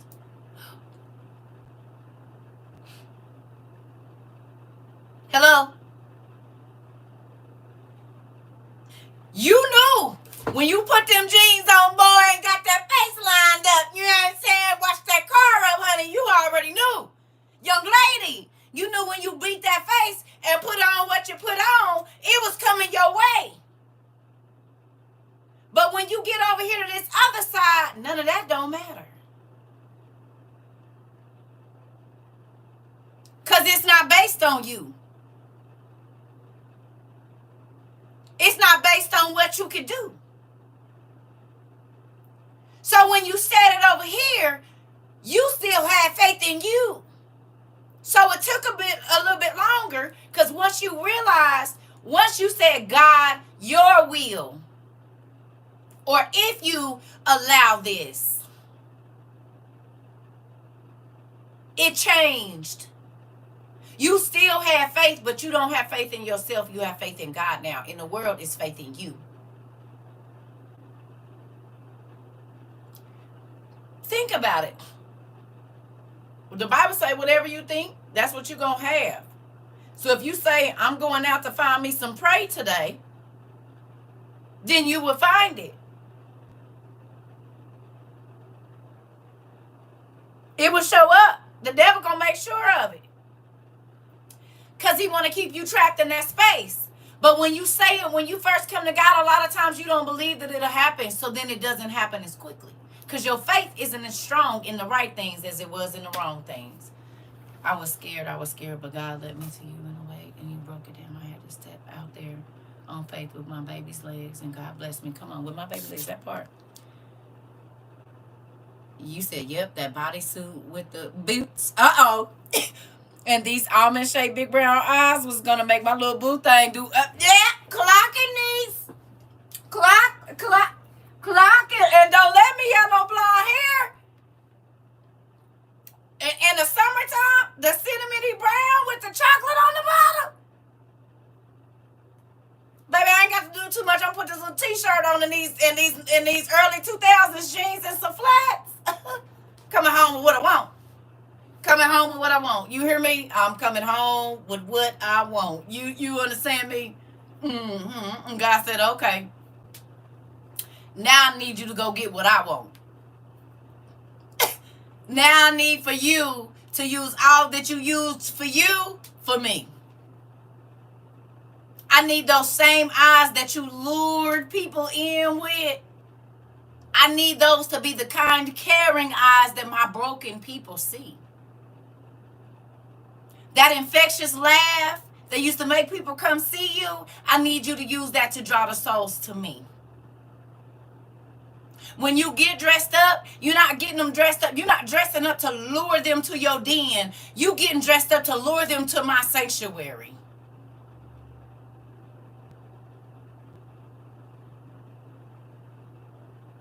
You hear me?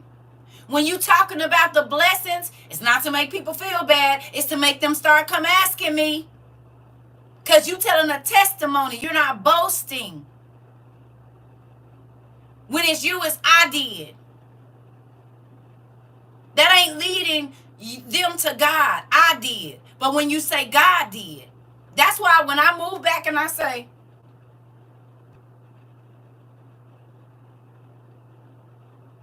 y'all know for a fact God did this, because where y'all didn't see me go work.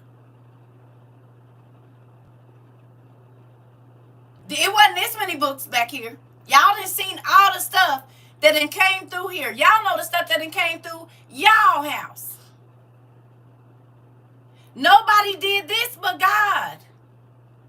Nobody did this but God. If you keeping your legs closed, nobody did that but God. If you only go to the liquor store once a week instead of every day, nobody did that but God. And even if you still go every day, if you're not drinking as much as you used to, if you're not smoking as much as you used to, if you're not in financial ruin the way that you was, nobody can take credit for that but God. It's the eyes and thick curly hair that has these men sliding in my DM. Now I use how much people like. You said now I used to see how much people like me used to slide them and yeah, it's the whole bait. I'll be the bait. I asked somebody the other day, I said, do you really think that people would think that I have this in my house if they see me outside? They wouldn't. Especially if I'm out at the club, they definitely ain't going to be thinking this is what's in here. If they see me at Home Depot, they not probably thinking this is what's in here. You hear me? This is why you can't judge a book by its cover. But if you do come talk to me, this is what you going to get. Something about all of this right here. Or an experience that God done brought me through. God is going to be in a situation somewhere. Because he the one that sent you over here to talk to me. Period. I'm on assignment. You don't know you on assignment too. So if you've let God strip you of what you feel like was your most beautiful or your most attractive gift, and now the things that are on the inside of you make you more attractive to people, give yourself a round of applause. Give yourself a pat on the back. That's why I tell y'all, some days I put clothes on, some days I don't. This ain't about the outside of me. Now, that's not saying I got to go around looking crazy every day, but I want you to see God. I don't want you to see me. I want you to hear what I'm saying out of my mouth. I don't want you to see me. Back in the day, I wanted you to see CERCA. And everything was about CERCA and how CERCA looked and what CERCA was about to do and all of that. I don't want you to see that. Now, sometimes we talk about it and we family now, so we talk about our lives. But when you come over here, hopefully every day you see God in a different way, or you learn something new about this planet, this world, how people move, how you move. It ain't about me.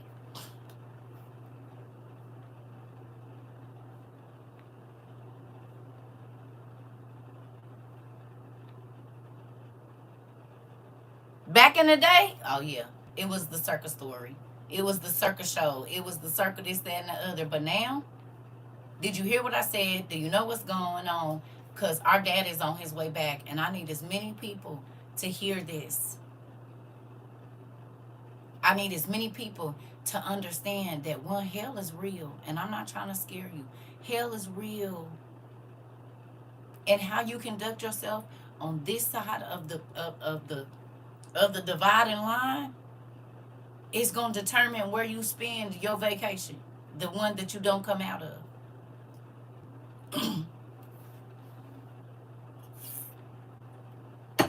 You hear me?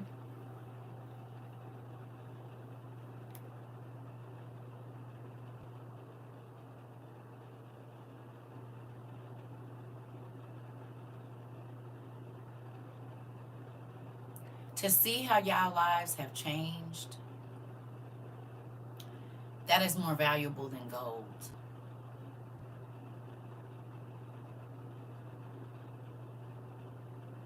In all reality, it's more valuable than gold. It's more valuable than silver. To see y'all minds at peace, to see y'all babies growing, y'all husbands growing, people changing because they see you change, that's more valuable than anything.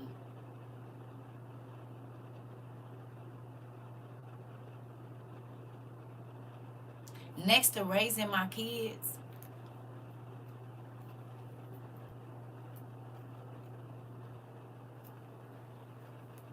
and I done had a lot of valuable stuff in my life, but y'all and my kids, to me, greatest accomplishments. Now that I have a relationship with God, I can't hold a conversation without bringing him up this. You hear me? For real. To me, y'all is like my babies.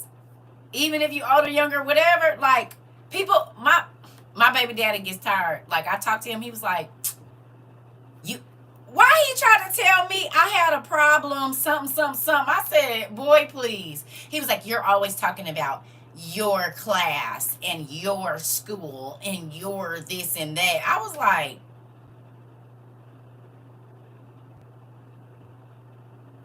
because right now, seeing as how I ain't around my kids, they are my world right now. But, are you mad because I'm telling you how they growing?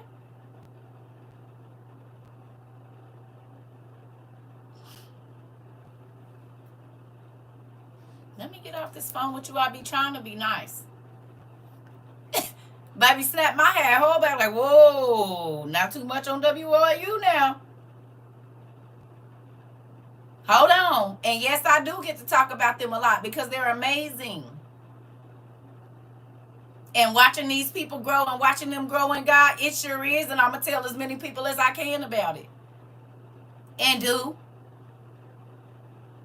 Well, you're always talking about your class because these is the people I love. And I'm trying to give you instances of how God is changing people's lives around so you can quit being so grouchy.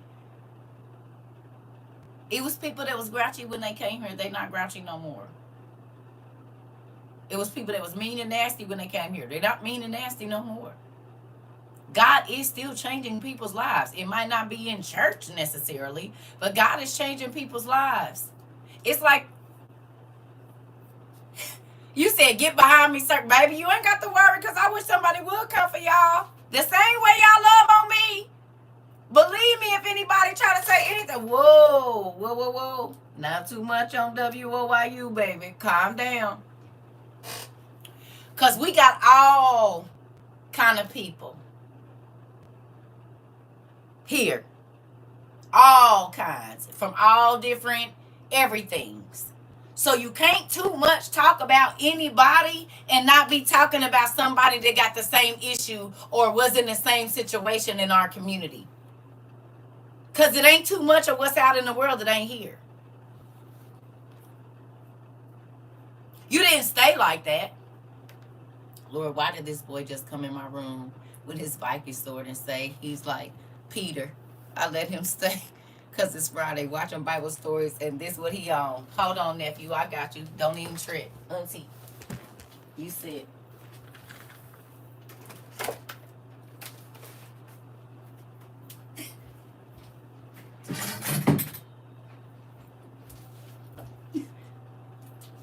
You said we... Yep, nephew, we is like Peter. Don't even worry about it. Auntie got you. You ready? Let's go. You ready, nephew? You got your stuff? You got your sword? I dug thee. Come on.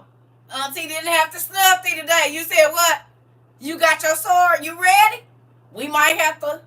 They coming for Jesus, nephew. We got to do what we got to do around here.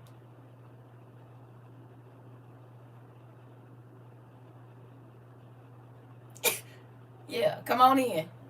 I got you. Don't even worry about it. Auntie will be your backup. If we got to go do what we got to do, nephew, I got my stuff. We ready. We is ready.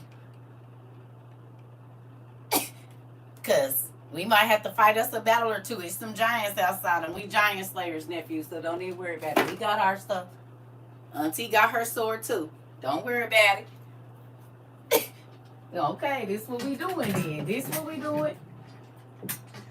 This is what we doing. Soldiers around here is no limit soldiers at that. Quit playing. And is. You said I love it here. Me too. Nah, he talking about fighting Goliath. I'm saying we running up. I just said we giant slayers. We about to, hey, we don't know who we about to run up on. Don't. Is. Will. I got it. Don't worry about it, nephew. I'm right there with you. See? You mean to tell me that's not worth it? Y'all don't feel like when I hear that, listen, when I get off of here, Girl, you gonna stay out. You and your baby gonna stay out my journal.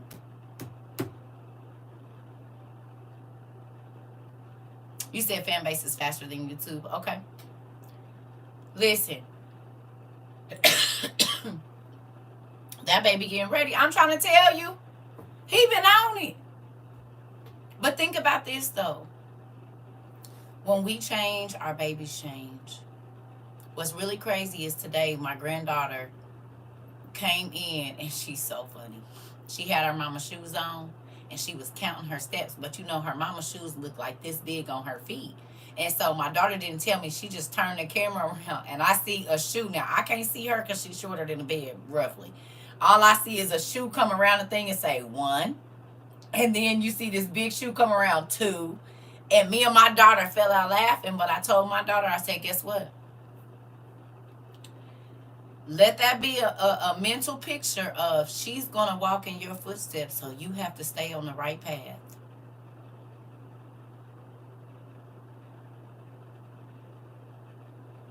And my baby was like, yep, she is going to walk in your shoes. I've experienced a lot of what my mama experienced. She experienced a lot of what her mama experienced. And my children have experienced a lot of what I experienced. So as a parent, if your baby is going to walk the road that you walked, you want them to be able to avoid the things that you didn't avoid. Which means you got to walk the straight path so they follow behind you. That's not saying all will do exactly what you do, but how you walk in front of your children is how they gonna walk. They see you steal, they gonna steal. They see you turned up and here and there and here and there, under and over bodies all the time. Don't be mad if they conduct themselves like that. If they see you lying all the time, don't be mad if they lie to you. They see you talking about your friends behind their back, they gonna talk about their friends behind their back. This is you are showing them how to live every moment that you are breathing, whether they're around you or not. When you come on talking about how you acted at work, they gonna have a job shortly.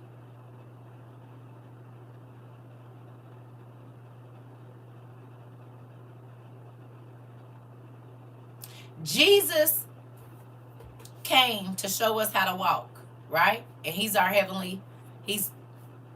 our brother in Christ and our Heavenly Father and all of that mixed up into one, which goes back to if the parents don't deal with the demons they face, their children might not either. And it becomes a generational curse of mental illness.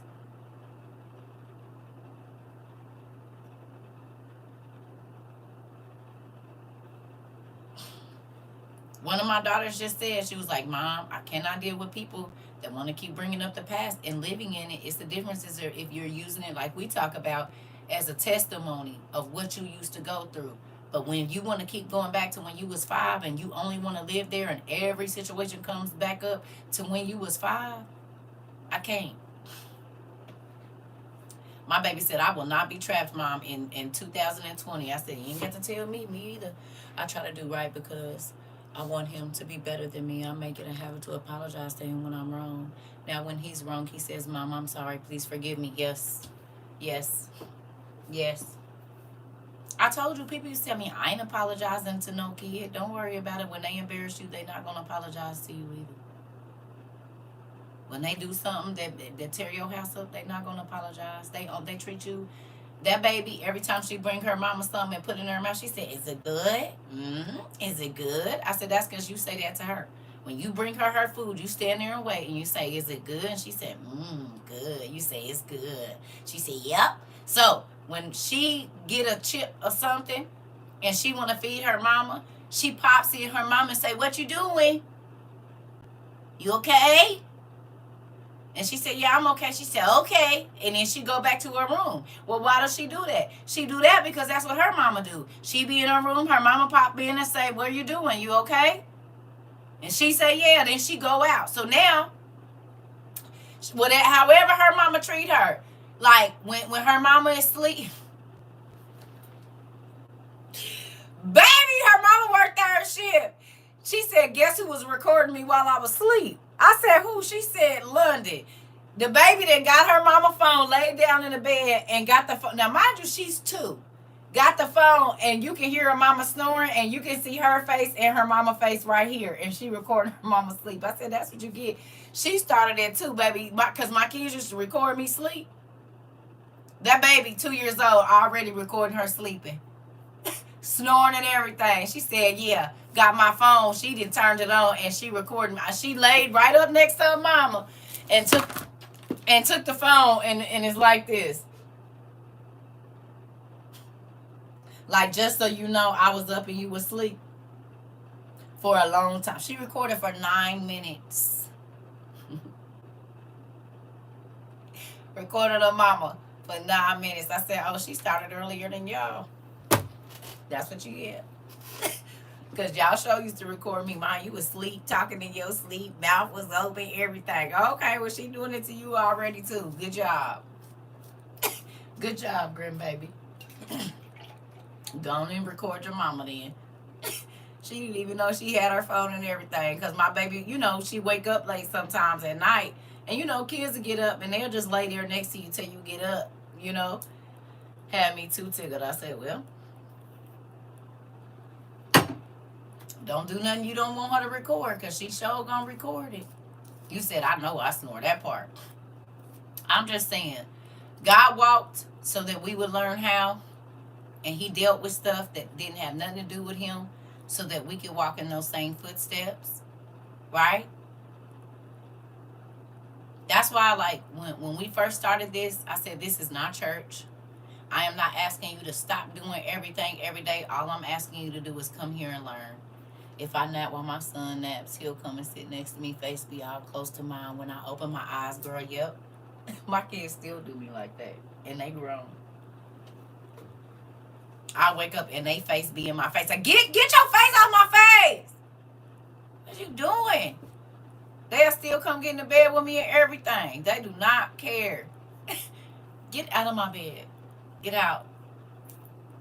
But think about it. We got to learn to walk. Like, okay, prime example. If I would have came in here telling y'all what y'all couldn't do and what you shouldn't be doing and all of that, y'all wouldn't have respected me. Y'all wouldn't have heard, well, not me, but nothing I said. Y'all, because y'all used to that. I said, I ain't telling you not to do nothing. We going to read this word right here.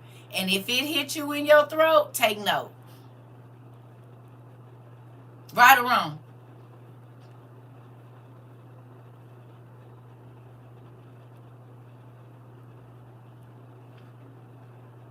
I said, I'm going to read it. Now, I'm not going to read it because y'all, like, I'm not going to read it. Whether it's my view or not, I'm going to read it. If it hits you, you said you made us convict ourselves. He did that. I ain't got nothing to do with it. But that's why I said, when people's like, oh, what do you think about this? I don't think nothing, because I'm not the one going to put you in heaven or hell. My thoughts on it, I might not have no problem with it. That don't mean God don't. My view on it ain't who you need to be worried about. What I need you to do is read this with me, look up all these words, and then find out if this was for you or your neighbor or your cousin or whoever it's for. I can't judge nobody.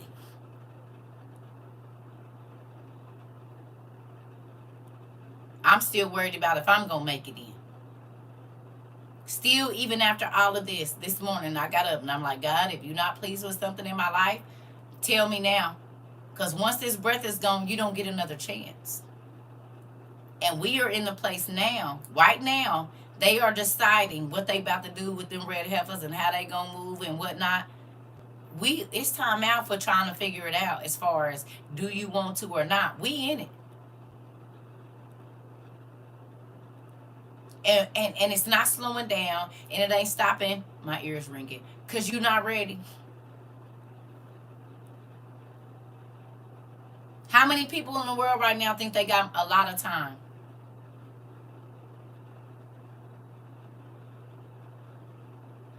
People still talking about 20 years from now, like it's going to be a 20 years from now.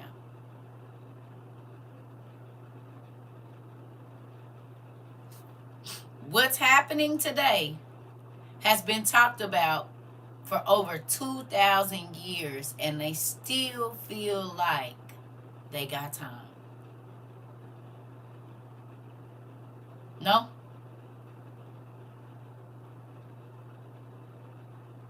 I get saved when I'm old.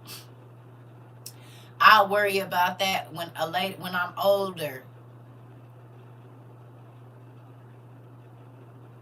I'm doing me right now. I don't wanna I don't care about no temple. I don't care about no cows. I don't care about no. You will shortly.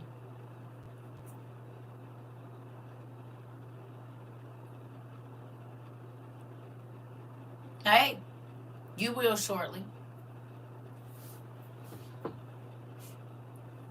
Now, one of the things that, because it don't look like we ever gonna get through this, because other stuff just keep coming up. But this is the thing. The main reason we're reading this Ezra is because it made me think about one, when Trump sent that money over there for the what's the name, right? We know that man don't believe in God, but he still gave money for that temple to be rebuilt and all of that stuff. Did he not? However they did it, they get to put it under different stuff like, oh, we're going to put the embassy over there, but all the money is really for the third temple that's about to be built as to why he's on the temple coin. Him and Cyrus.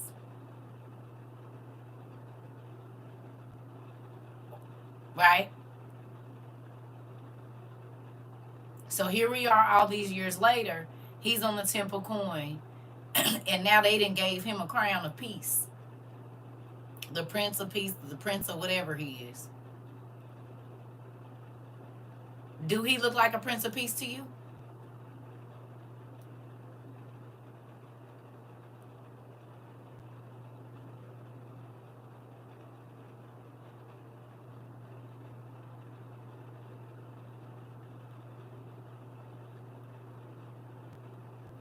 So are those people in Israel being fooled?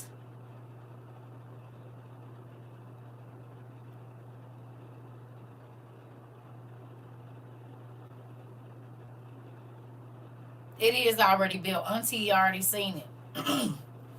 I believe Auntie and Classy Lady. Auntie was just there in 23 or 24. I think it was 23. And she's seen it. It is already built. It's already built. I don't know how they hiding it. I don't know how they gonna put it together, but Auntie seen it. It's already built. We know it's already built because they said it in a video that they was building it in 2017.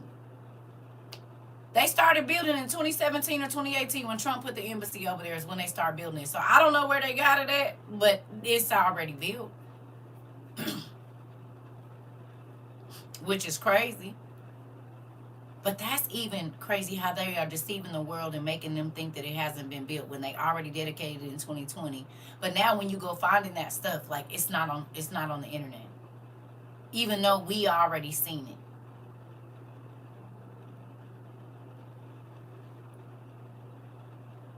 Yeah. I gotta go blow my nose, y'all. Hold on. But yep. So this is my thing. We're in a place. That's why we was reading this because it's about them getting the temple ready and all of that kind of stuff. The money and stuff that was going in to get all of the vessels ready and all of these different things. So, and it's crazy that it was happening at the same time that it's happening right now. And it talked about July, August, and y'all remember when we was counting the 42-month mark? The 42-month mark was August or September of this year.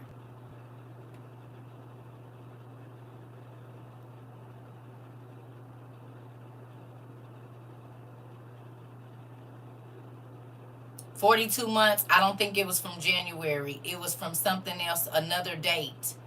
That would have been the 42nd. It was something in August or one of those things. It had to do with August and September, okay, or 6 months. I think it was 6 months after whatever else it is. I can't remember. We talked about it the other day. Well, it's crazy that they're doing this in April, and then what's going to be happening 5 months after that? Because remember, they got the decree or whatever in the first month. But the 5th month, I believe, is when they was getting ready to be traveling. The 5th month is July, August, or August, September, or whatever that is.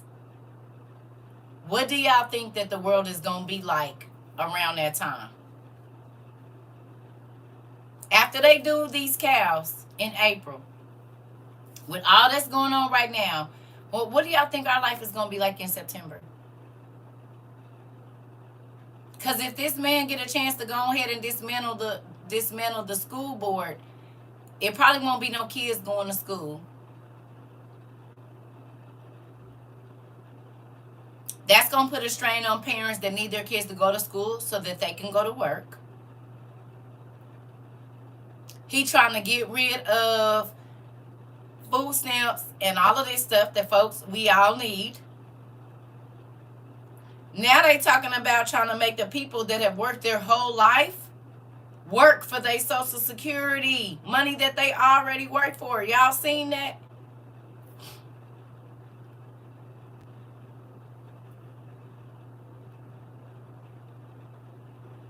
Y'all saw that?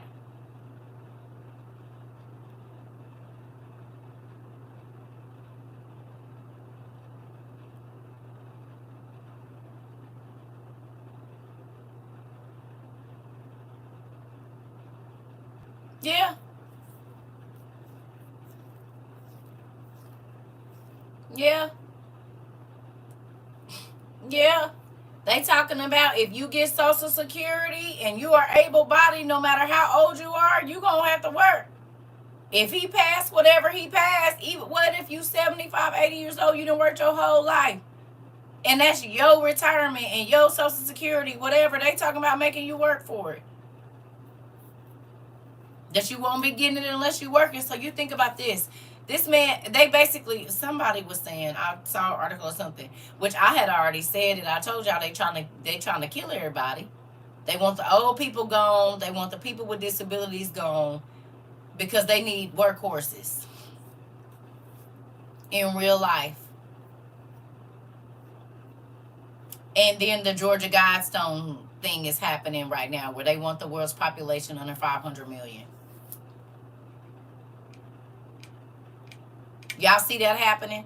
Because you know that they're not just taking farmland here. They're taking farmland from people in Ireland and all over the world. The governments are overtaking all of the farmland. Why would they be doing that?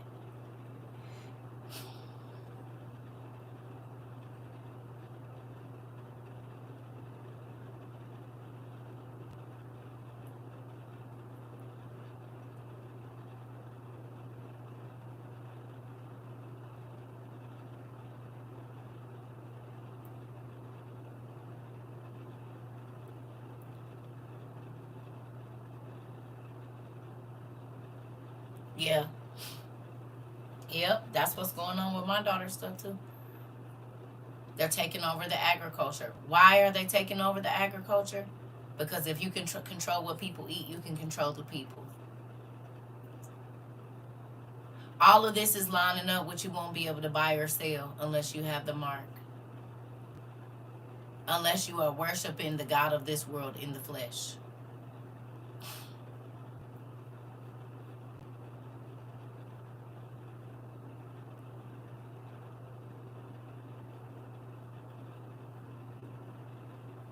Control the food, control the people. Okay? So do you think it's odd that right before they're getting ready to sacrifice the cows, we got all this stuff going on with food? If it's good, if it's not good, if you can get it, if you can't. Y'all don't see that lining up? And now the Real ID Act is here. And they're controlling where you can travel and where you can't. They're saying you won't be able to go. And then if this man do the segregation thing, it's definitely going to be stores you can't go into. So do y'all see everything lining up right on time? He said, I'm sick of that yellow block of cheese. That part. He yellower than a yellow block. That's that good welfare cheese. Don't put him in the same. He like Cheeto orange, that fake cheese orange. He ain't even real cheese orange. He fake cheese orange. You know, don't put him with the good welfare cheese. He's not that. He the kind that don't melt.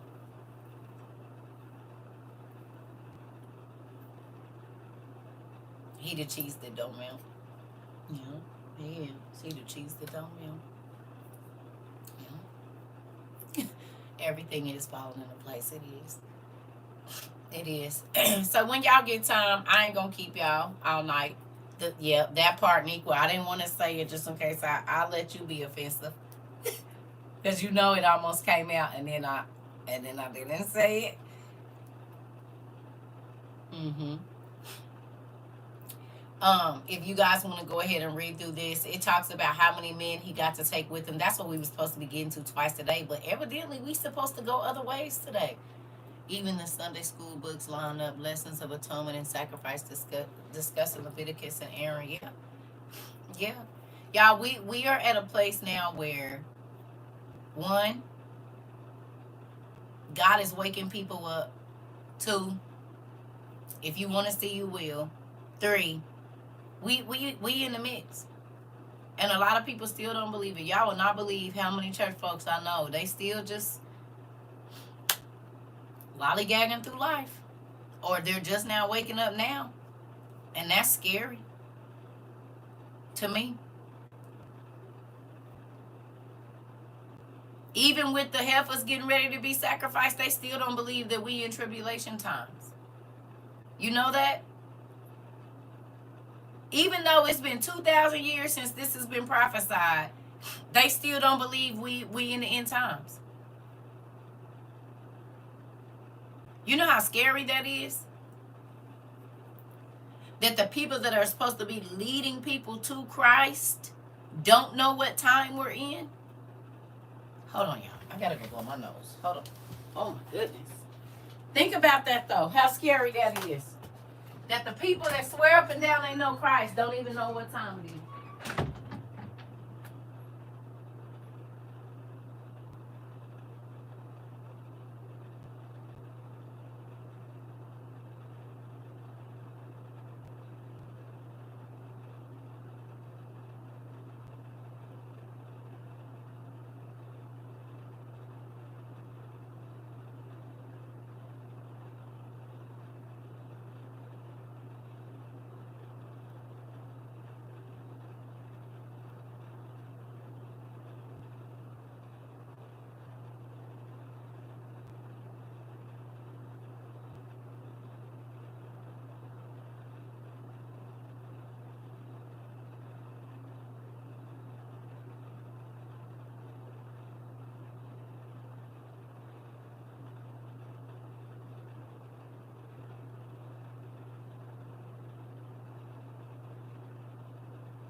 Who been to Lowe's lately? Anybody been to Lowe's? Off subject. Anybody been to Lowe's? Y'all might already know. Guess what I got today?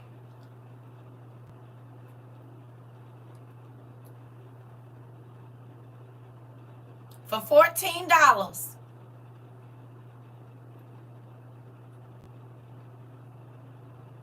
A fig tree. They selling fig trees.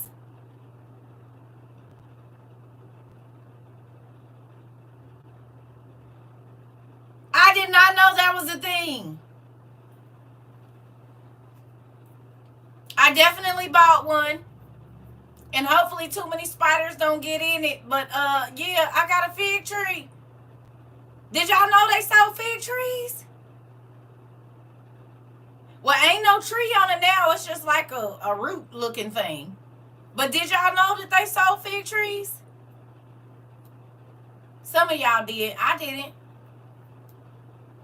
Hopefully I can keep it alive. They got fig trees.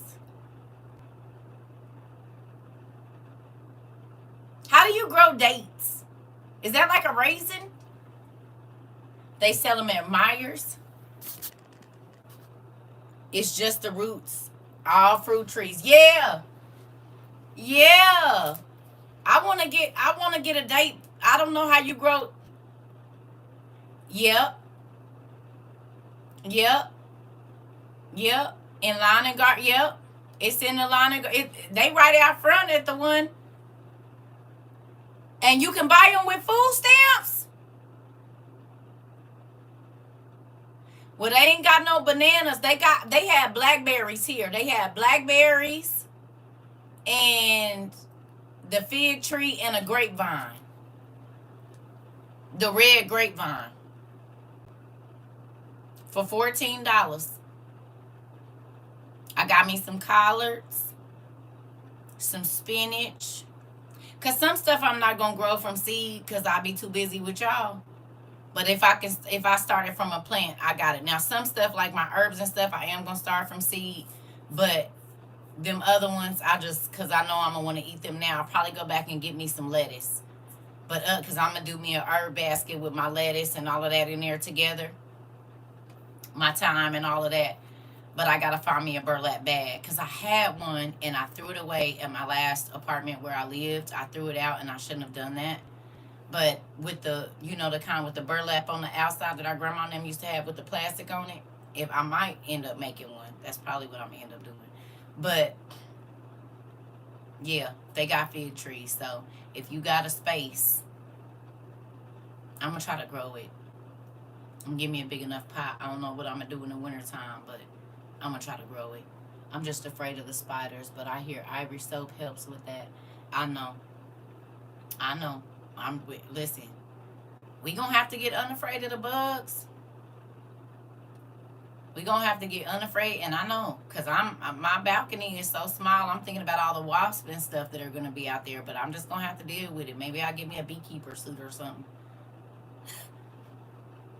Go out there in my what's the name? I don't know. I'm gonna have to figure out something, but I definitely gotta do it. We gotta get some fruit going. My friends from Mexico sent me some guava seeds. Pretty cool. Pretty cool.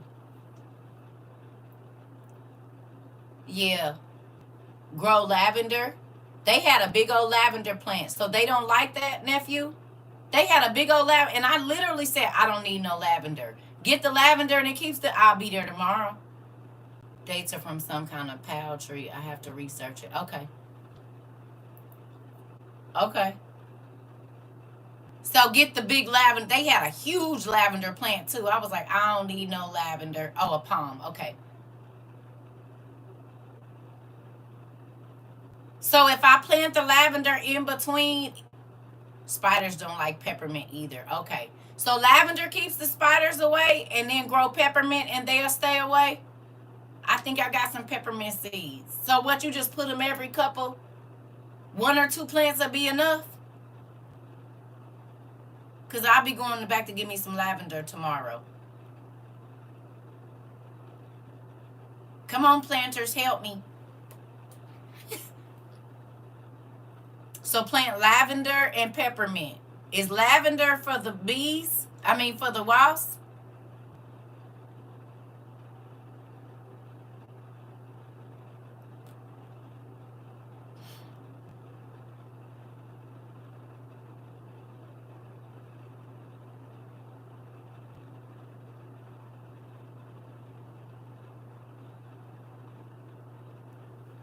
Don't spray your plants but mix peppermint oil and water and spray your house and spiders will stay away. Oh, I know about that part.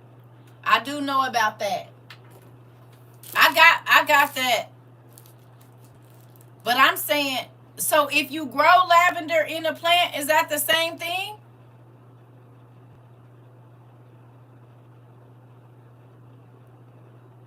To keep it, like if I got lavender in the garden?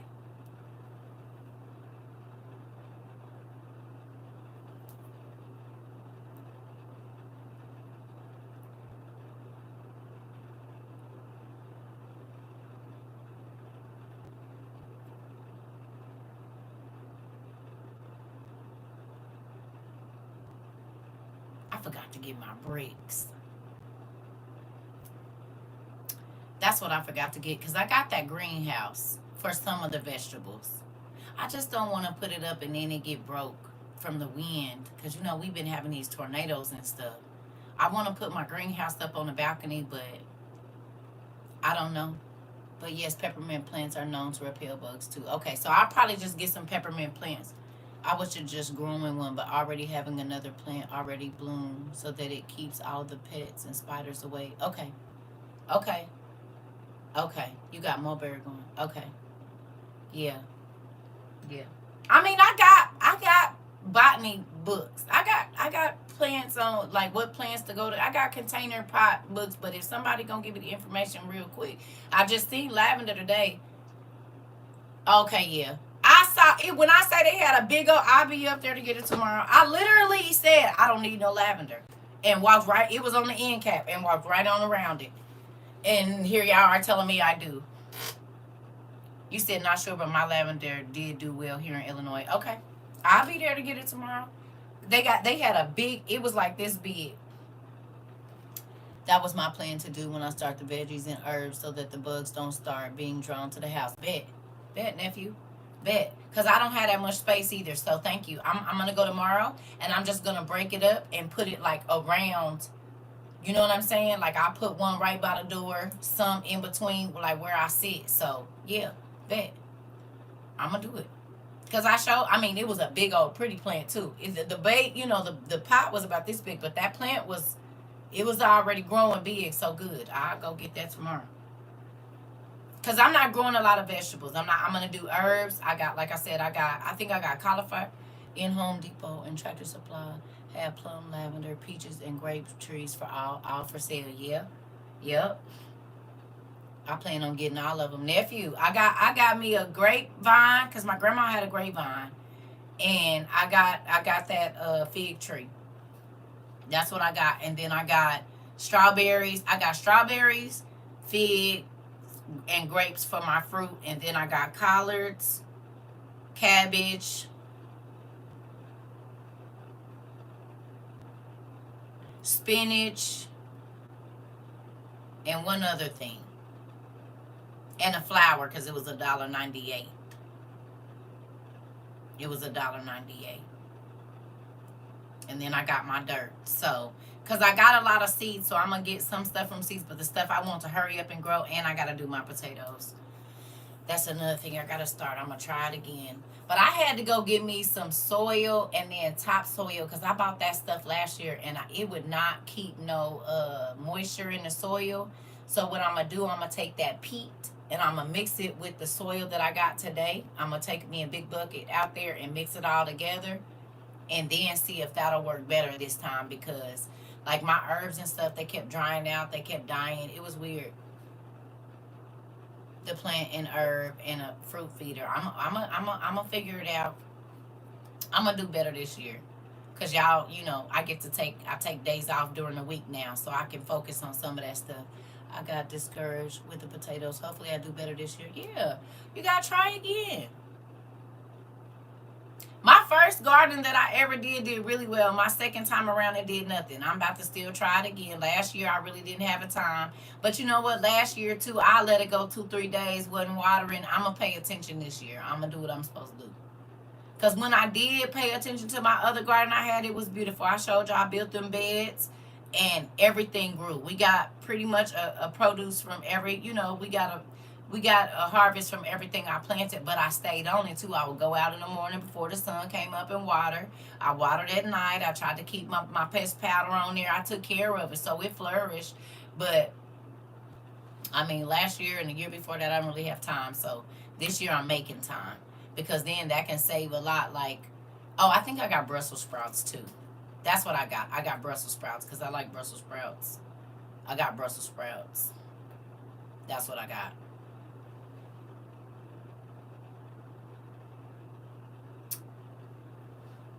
I don't know. Like, I really don't know because the dirt that I bought when I was in Indy, when I had my first garden, it did well. The dirt I got last year off Amazon, it was that peat and something. It didn't do good. It even killed my house plants. So I don't know. Get the soil testers. One for the test for the dry and wetness of the soil, and the other. Okay, I didn't even know there was a such thing. I started with sweet and regular potatoes and bell peppers. That's mine right now. They don't like lemongrass or citronella. Interesting. Okay.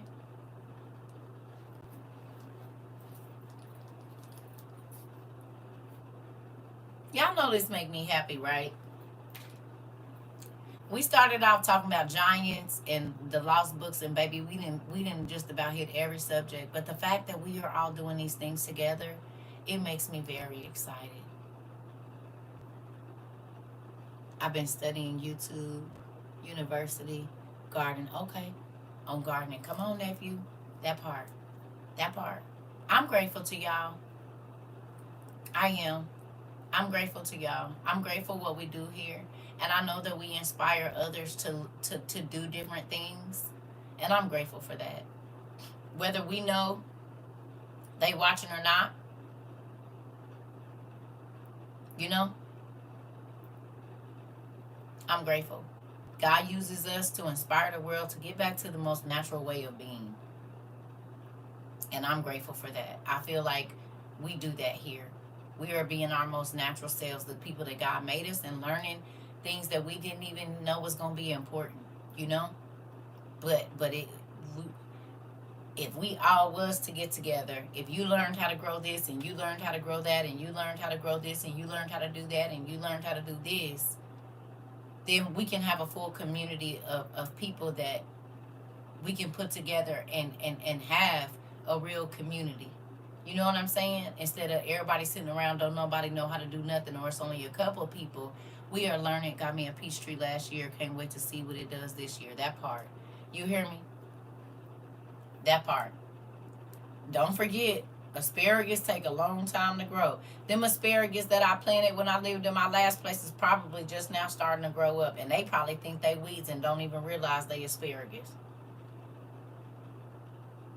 You said lemongrass is good for tea and repelling bugs. Okay. Well, we gonna figure it out. I'm only gonna have a little bit up there. But yeah, I planted them in 2017 or 2018. It take like 3 or 4 years for them to come up, so they should be ready now. Remember the almanacs you had us get? Yeah, yep. Got it. Taking notes. Going to the store in the morning. That part. All right. Well, I'm gonna let y'all go. I'm not gonna keep y'all. We can go. We can go because all my stuff is sitting outside on the porch in a bag right now. I just put them in a bag and left them because I knew I wasn't going to do nothing today. I got these nails on and I didn't want to pop them off. But by the time I get done moving them big old bags out of my car, they'll be popped off and I'll be ready to get to work. Plus, I didn't know if it was going to rain. You've been looking for lemongrass, you can't find any? Go to Dollar Tree. A lot of times they have lemongrass and they seeds there. If you buy green onions and put them in the soil, they'll keep growing and have continual harvest. They grow fast. I know. But see, what I did, I had them in my little herb, those things I showed y'all, those little brown things, baby, and Auntie didn't take care of. I didn't do what I was supposed to do last year. I did all that and was in here talking to y'all most days and would forget to go water my plants. So I'm going to take care of my garden this year. Cause I did it before. But I focused on it. I made sure, I did what I was supposed to do. I didn't, have I ever tried growing a cactus? No, but my grandmother did. My grandmother had beautiful cactuses, and she lived in the Midwest, so you would think they wouldn't even grow there. But she would have people bring her cuttings, and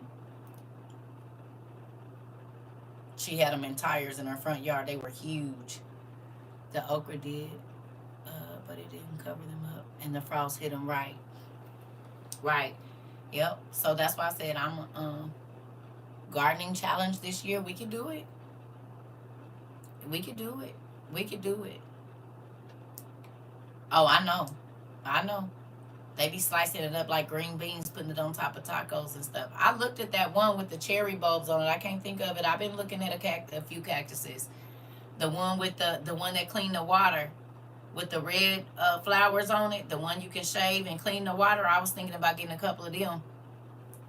I can't think of what it's called, but remember the video I showed y'all where she shaved it in there and swirled it around, and the pulp from the cactus pulled and cleaned that water. Then all you had to do was boil it. Oh yeah, I've been looking at that cactus online. Have, and they send you like 4 or 5 cuttings of it. Yep, I've been looking at that one. Just thinking that'll be a good thing to have. Yep, I sure have. It's in my keep looking section.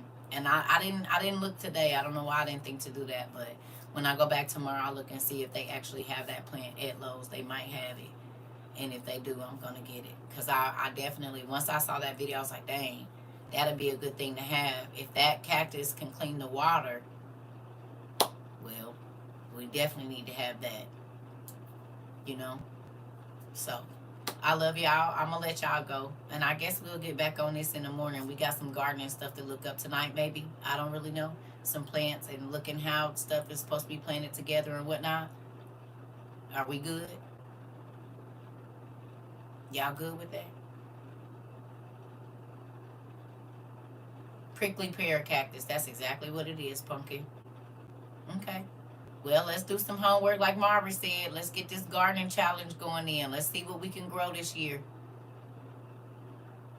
Okay? And if you like you said, you can buy plants with food stamps. And don't forget, you can go to the library and get free seeds. Oh, guess what else I found out? Lowe's, they give you if when you get ready to check out, if you look at the front of their thing, they give away all their planters that they've already used. Did y'all know that? Some of y'all probably already knew. I didn't know that. So the little planters, you know, when they got them out there on the thing and everything, they give those away free, the used ones. So they could come in handy for this year or next year. But the little planter things that they be and put the little what's their name pots in and all of that, the little black things, yeah. So when you go getting ready to go out, the lady told me today, she was like, because I had got these buckets. She said, did you get those from there? Because she was about to give them to me for free. I said, no, ma'am, I got them back there. She was like, oh, because if these were the big planters that they use, and I'm talking about whatever size, they got all the different sizes, you know, the little plastic planters that be sitting out, you can take them, and you got to think, whatever you're going to do for next year, them is some good size planters. So I just grabbed one because I didn't want to be greedy, but I got one that's about this long. So them all the planters from all these vegetables they put down now, the little things that hold them, you can take them for free. And they got all the different sizes, the little square ones, the ones with 10 or 12 that they have the little plants in, like the starter babies, they free. So, I mean, if you need, like, especially, you got to think, if you don't have a lot of space and you're growing herbs or something like that, they're already containing different ones, and you could just put some little plastic thing under there so that you could pour water under there, but you could be growing your herbs separately in those things just right on the porch. If you don't got an herb basket, or if you want to do some starter plants and whatever else, and you know it's something you're not going to have to plant till later, you can get free planters right there at Lowe's. So definitely check that out.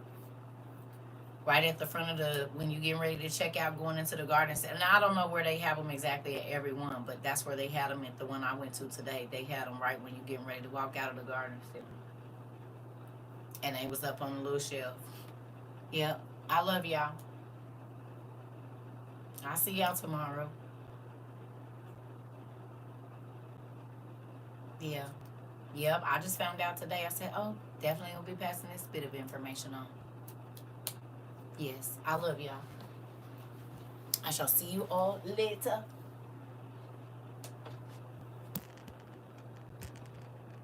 Love you too.